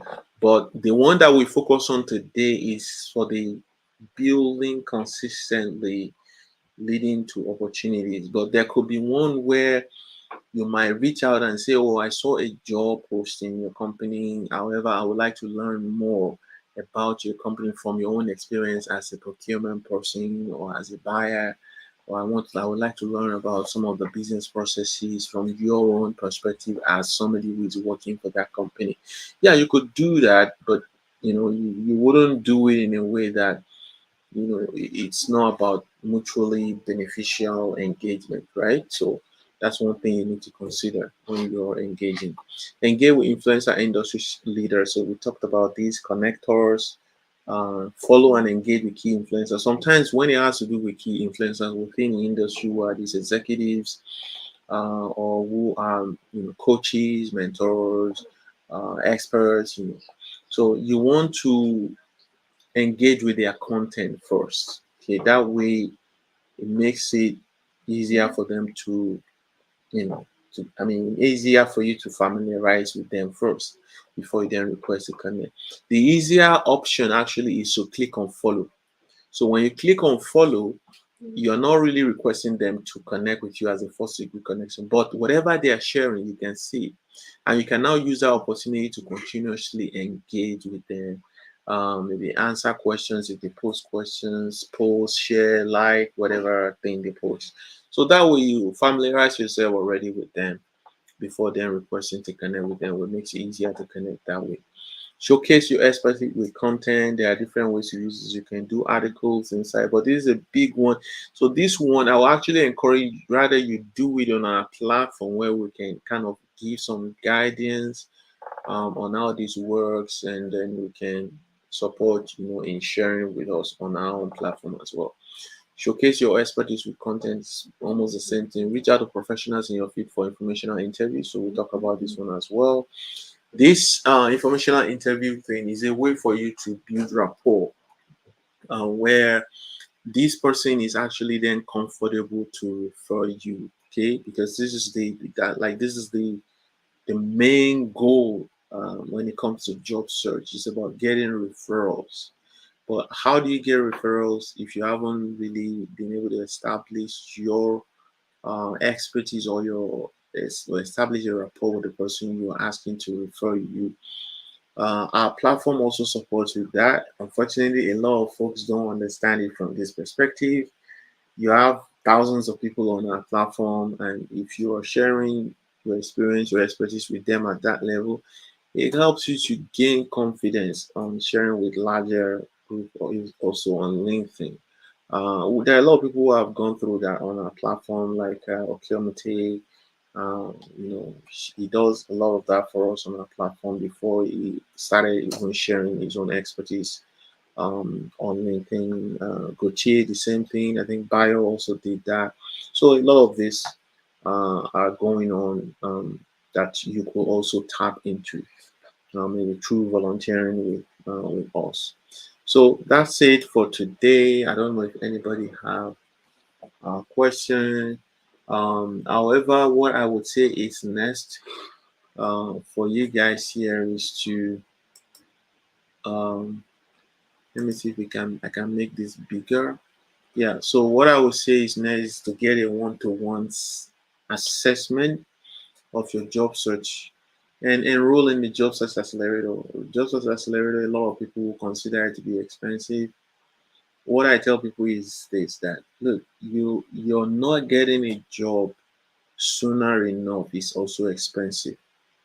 I mean, if you are supposed to be earning, let's say, minimum $2,000 monthly, I mean bi-weekly, or let's even say 1,500 bi-weekly, and you're not yet in your profession, you see how much you're losing. Besides that, there is also the consideration we don't give to our emotional health when it comes to getting help for job search. We think I can do it on my own, I don't need help. But then you are the one facing that situation on your own in that sense. Whereas if you get help, there are some insights you have no clue to that you get exposures to, also leading you to get the job that you desire sooner. It's a journey, and on this journey, remember you will need different type of support and resources. This is why we create a job search accelerator. Instead of us to just come here and give you one inside there and here and there, and then you keep figuring it on your own, and they, like they always say, everybody has a plan until they get got punched in the face. Uh, you want to do it by yourself, and then things starts happening. And I've seen a situation where this really created what we call job search depression, meaning you actually are qualified for some jobs, but you won't even bother to apply because you've seen it all. Like you've seen frustration, and you want to just save yourself from further frustration. This is where you need help, so that you can get better, get closer to fulfilling your desires and working in a profession here in Canada. And I know it's not fun when we do survival jobs. When I came in newly, I did those stuff. I'll be praying that they don't even call me for a job because I did manual job, right? Right. And every day I'll be like, I pray this guy won't call me because I don't want to go and do those dirty jobs, right? So there's a way that works in terms of confidence level. It doesn't help. So whatever you have to do to get yourself closer to your goal of working your profession, it's very, very important. Enroll in public speaking workshop, the one I talked about earlier. Some of the issues are social cultural, challenges when it comes to communication and all that stuff. Fix it. This is when I talked about responding to events rather than making it about yourself not being enough. Respond to events. If there's an event that didn't work out well, what can you learn from? What can you do differently? Those are the type of mindset that you need to get you closer to your goal of working in your profession.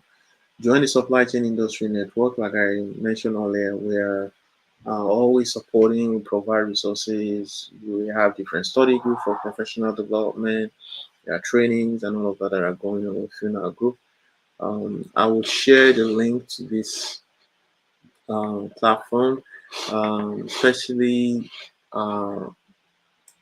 uh, WhatsApp, but I want people to join here first before joining the WhatsApp because we want to be able to identify guys that are actually joining our group. So that is um, it's called www.supplyjobs.ca.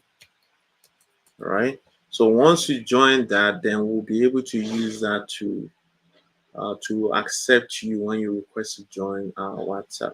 So I'm also going to share the WhatsApp. So the platform first before the WhatsApp. Okay, let's get that clear. I'm looking for the link for the WhatsApp here. Group info. So all these links that I'm sharing with you, you will have access to them Please don't share this link. It's only for those who are here. If you are going to share the link, then make sure you share both the links, because if we don't see them on our platform, then we will not accept those people in. It's the way it works for us. That's how we, because we're a professional network and we don't want any type of people jumping on our platform and typing or posting whatever. So we want to see them on that platform first, and then once they have joined the platform, then we can bring them into the WhatsApp group. So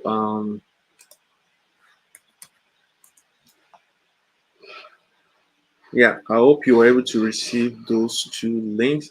The other link I will share with you is the one you can use to get a one-to-one session where we can really look at whatever challenges you have at the moment, and we'll provide recommendations on how you go about fixing those issues.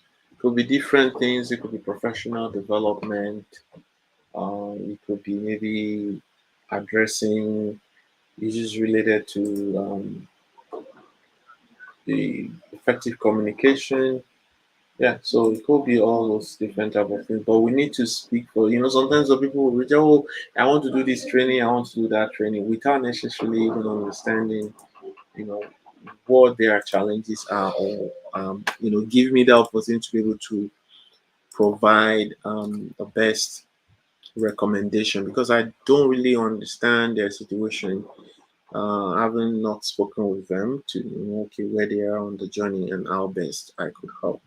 So that is the links for Interposting. I have to share this with the guys on LinkedIn as well in a second here. So that's the link for the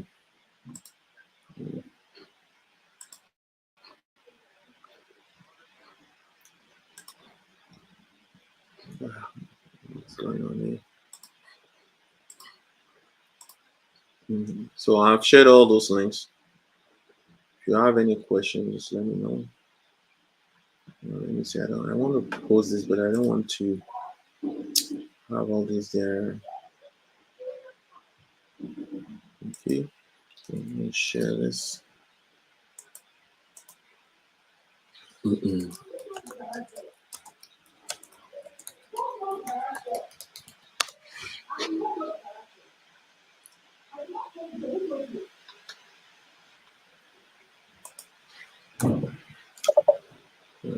Failed to post the comment. I don't know what's going on here. Maybe I'll post it on my phone later. It's not working.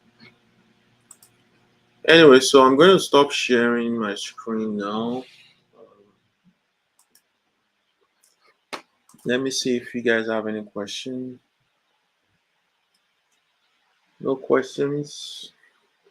Any questions, guys? Okay, Monsieur. What's your question?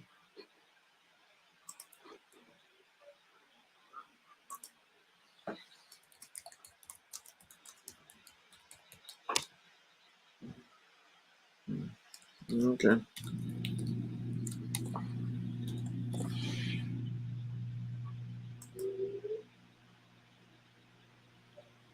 Mm-hmm.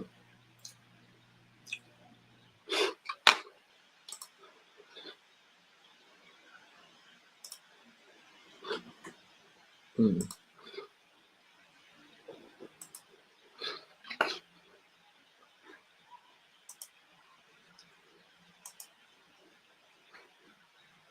Mm.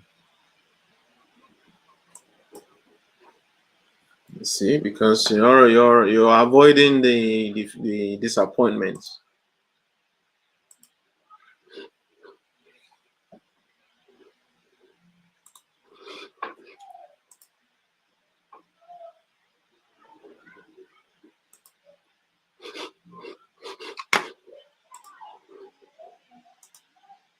Okay, you're welcome. Thanks. So nice to have you here.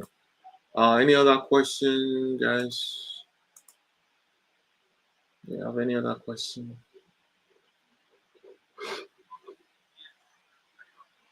Okay, go ahead.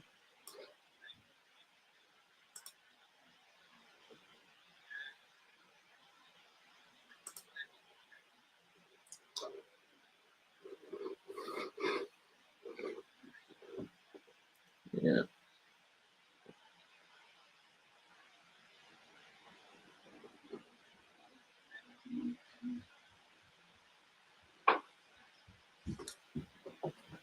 Yeah.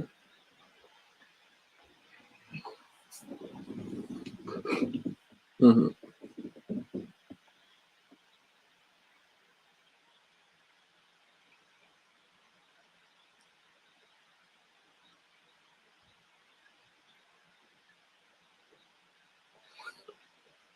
Yeah.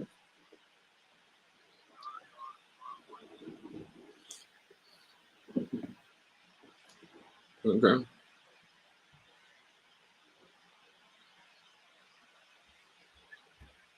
Yeah. To a different career. Okay. Yeah. So what I would say is this: that for those who are looking for, I mean, who are in career transition, yeah, usually you have this type of a challenge. Okay, so how do I update my LinkedIn to reflect, you know, the career that I'm targeting? So yeah, the first thing that needs to happen is clarity on that career transition itself. Like, what is your goal? What are the specifics of the role that you would like to do afterwards? Because once you have an idea of it, then you can start building like the type of industries, targets, the colleagues that you have to target, the associations you have to target, because then this will um, be something that you can then be changing on your LinkedIn going forward. But the one that I think is very, very key is what we covered the previous week when we're talking about optimization. Like, you have the type of jobs you are desiring, you need to complete them, like put them there. And like I always tell people, this is a journey.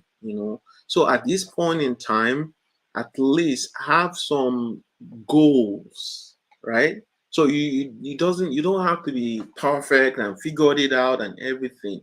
So have some goals, because when you have a goal, then you can then be, you know, figuring things out in line with those set goals. So what I mean here is that, okay, have a job title that you're really desiring. So in your headline, put in those job titles instead of the past job titles that you had. Put in like at least maybe three of those job titles. Like I heard supply chain as well. It could be supply chain analyst. It could be supply chain planner. Or I think I'm trying to look for those ones that might be more aligned with the your experiences, your past because I know you had experience in aviation. So you can have something along the line of operation, analyst or operations management, or something that really fits into, your current career transition goals and strategies. So the same thing with your past experiences. When you look at your past experiences, try to focus in on those experiences and skills that are now connected to what you're looking to achieve.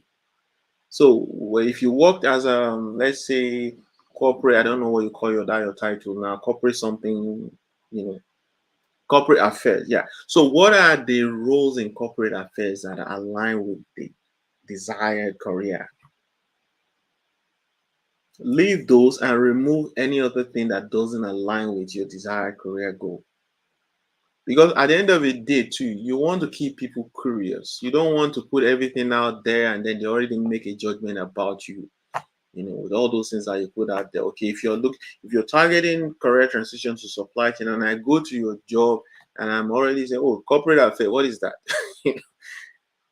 Doesn't align. So you could have something like maybe operations, corporate operations, or something of that nature, something that aligns with what you are targeting, and then leave those job and those experiences, those skills that are more aligned with those jobs that you're now targeting for your career transition. So again, you're still figuring things out. It's a journey. It will change as things become more clear, as you know your career transitions shape up. There are things you'll be adapting, you'll be changing. My profiles change. I still changed my profile some few weeks back, right? So it's a dynamic resume, so to speak. It's a dynamic resume. Some people will ask me, okay, do you have to change? No, you don't have to change your LinkedIn every time. What needs to change is your resume, right? What needs to change every time you're applying to a job is the resume. But in LinkedIn, at least have some set of um, information that will keep recruiters curious to reach out or to ask for your resume. That's really the goal at the end of the day, especially for a job seeker. You don't want recruiters to go to your LinkedIn and then getting confused, like, what is this? This person is applying to a supply chain analyst role. I'm saying corporate affairs. I'm saying, what is going on? Instead, adapt those titles to those transferable skills that you had in the corporate affairs role. And make sure it's something you can stick to for the next 6 months without creating confusion for anybody who comes back and look at your LinkedIn after they have seen your resume. Okay, I hope that makes sense.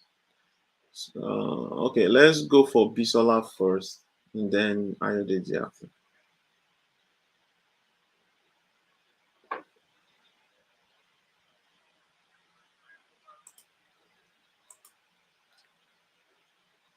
Welcome.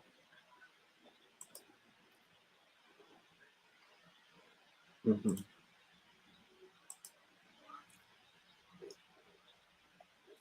Okay. Mm-hmm. Mm-hmm. Okay. Mm-hmm.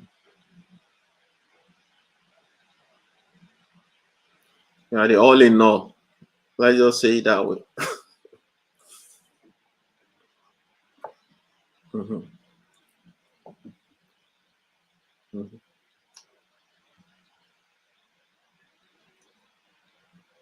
Mm-hmm. Okay.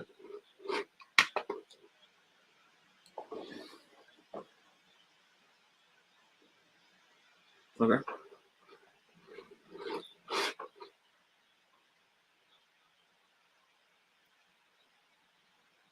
Yeah.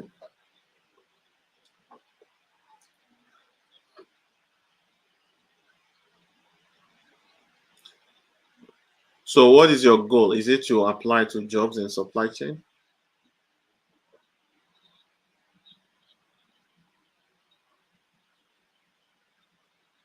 Okay. So, what is that immediate goal that you have? Okay. So, are you in Winnipeg here? Okay, University of Winnipeg. Yeah. So, you're already taking some steps, right? Taking the diploma. Um, in terms of the concerns you have relating to working in an office setting, yeah, definitely. But what I will tell people is this: you have some strengths, and it is your strengths that you really need to highlight. In Canada, here, what I've experienced is if you really know your stuff and you can leverage those experiences where you are good at, they know those other things are teachable. But having said that, you need to take the advantage of industry certifications. When we say office stuffs and all these things, one of the major, you know, need to know for anyone who works in supply chain is the business processes, the policies, and the procedures. And this is what the industry certification helps you with, because they provide you with the standards, which is really what I'm getting from you, that you don't really have an idea of the standards and the expectations when it comes to working in an office environment. So this is what industry certification helps you to achieve. You're already going through diploma, which is mostly academic, but when it really comes to working in the industry and having insights to how the industry operates, this is the gap that industry certification helps to fulfill. So I will definitely recommend you explore industry certifications. The one that seems to apply to you specifically is what we call the CLTD. So that is certified in logistics, transportation, and distribution. So, given your experience as an operator, this should be something that will be, and also the diploma you're going through, this should be something that is then approachable for you to complete and then get that edge over others, even though they might have office experience. You have been able to then bridge that gap you're talking about, if you know what I mean. Right. Mm. Go to the park. Yeah, well, I can go to the park. okay. Thank you. Right now? If you want, you can go. Yeah, Ayode, do you have a question?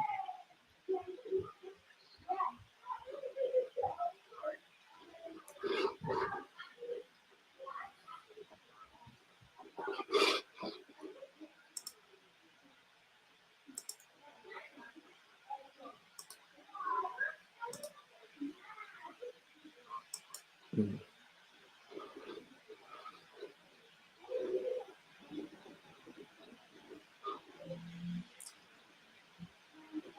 okay.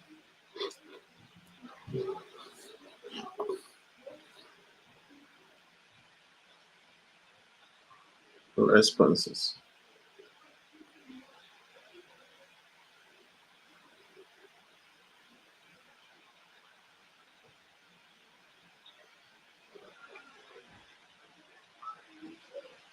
Mhm, mhm,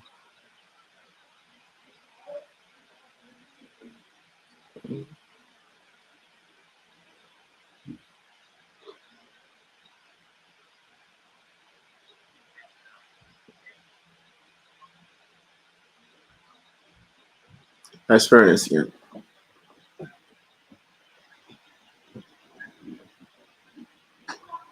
Mm,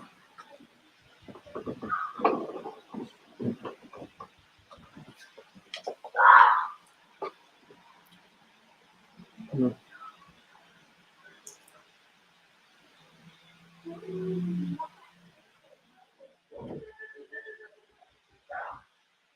mm,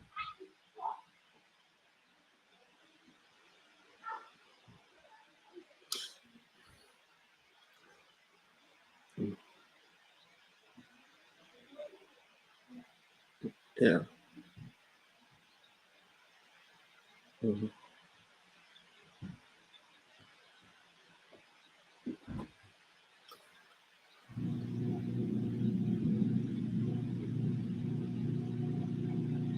mhm.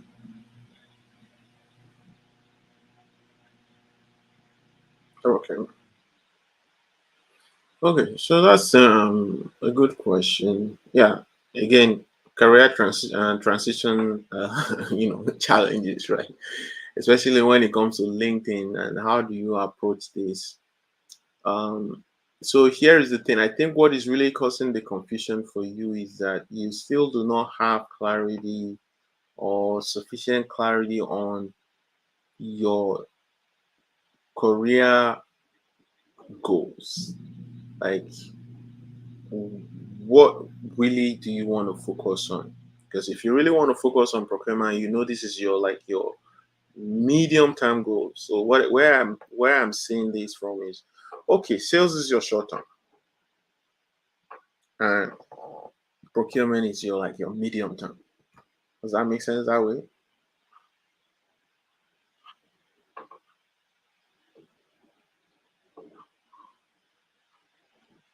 That's what I'm saying. Yeah, that's what I'm saying. So procurement is like what you really want to do going forward. So in that sense, what I would say is you can leave the last few job postings that was in sales. Okay, leave them. But then the most recent one, tune it towards procurement because that's what you are looking to do. Now, even in those sales ones that are the previous roles, only focus on experiences that are associated with supply chain or with procurement. Leave out the other ones. And like this thing, you just have to take that leap and know that okay, this is what you are going for. And you already said it, where you're having this is like this ambivalence of oh, should it be sales, should it be like, if you really know what you want, go for it. Even it's showing up in the way you are applying. You're saying you're not confident in applying, yeah, because there's this thing that is not quite clear yet for you in, maybe I don't know, maybe you've not really sold out to procurement. You're just kind of testing the waters. Yeah.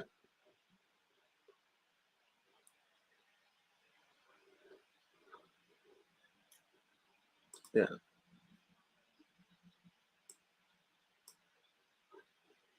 Mhm. Mhm. Mhm. Yeah. Okay.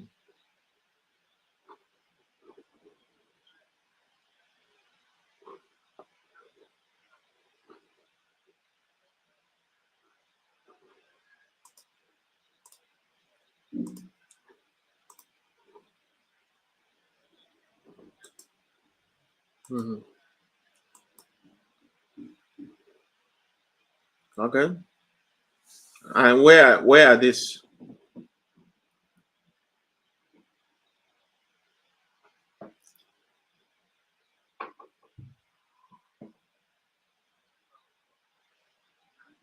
Okay.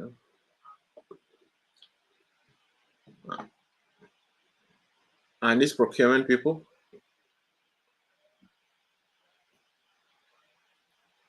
Okay. Yeah. So like I said earlier, it's a journey. So things will become clearer, but that thing being clearer is waiting on you. Like, okay, so what do you really want? And until you make up your mind, this is what I want, you're still gonna be like there, here, there. So, but in terms of the short-term goals that you were talking about, sales to kind of get you going on paying bills and things like that, yeah, you can leave the last few roles, as sales still, but then maybe take out the things that you know are not really relevant to procurement, because procurement is really your goal, right? So, that's what I will advise in that direction. Um, in terms of the job title that you also have procurement job in your headline is what I mean. So have procurement stuff there. Yeah, the journey here is at the beginning. There, like I kind of doubt or not quite decided yet on, okay, this is gonna be for me. But the moment you decide, is what it becomes. It's what I call the being. When I started my career in supply chain, it was like that. I had engineering background, and of course, when it comes to engineering, like I would bet on my life that this is what I would do when I finish school. But then when I started looking at supply chain, because I had a job opportunity at Shell Petroleum, and I saw, okay, this is a career that is the future, because that's what it was to me at that point in time. But then I still had this ambivalence about, should it be engineering? My colleagues are, the guys we graduated from school together are engineers, and then that's kind of influencing how you move going forward. But the moment that I started, you know, I was sold out to supply chain. I haven't done my research and everything. I don't care. I was just investing and investing in it. You know, and yeah, and 2 years, 3 years down the road, I'm applying to jobs that I never even thought that I would be applying to, because I made the decision. That's what it's going to be. You know?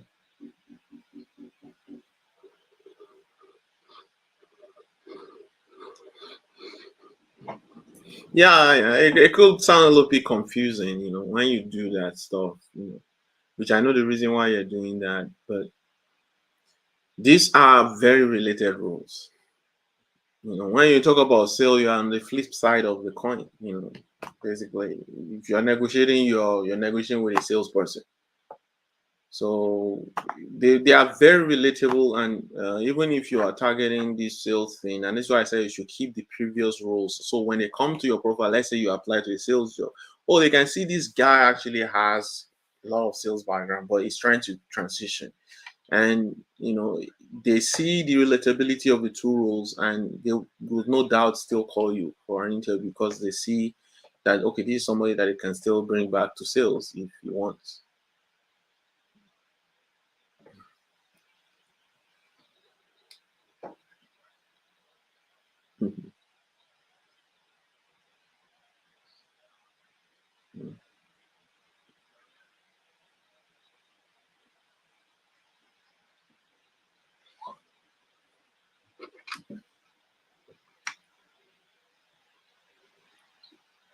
Yeah, yeah, definitely. There is volunteering, there is internship. We have both. Yeah, if you summarize it. Yeah, I think it's something we can talk about in detail. So just reach out and let's talk about volunteering. I mean, there's quite a number of opportunities to volunteer. Yeah. Okay then. Yeah, fine. Okay then. I think that's all the questions, guys. Thanks for joining us today. Next week we're going to be doing a mock interview. So I think Mansour, you're going to be a candidate for that mock interview. You just want to confirm. Um, and I think we have one other person. So if you guys are interested, yeah, this is one of the most valuable session we actually hold on this platform. Over 90% of those who are participating in our mock interview were employed within the next 4 weeks after that interview. So I'll definitely, for those who are actively job searching, uh, I usually will encourage them to opt in. And the great thing also is we do it free as community service. Okay, so that's it. Bye, and yes, have a good weekend. Yeah, yeah. Just reach out to me. I think that link that I share with you guys, you can use it too. Yeah. Yeah. Okay, then yeah, we'll talk more about it then. Okay, bye guys. Have a great weekend. Bye bye.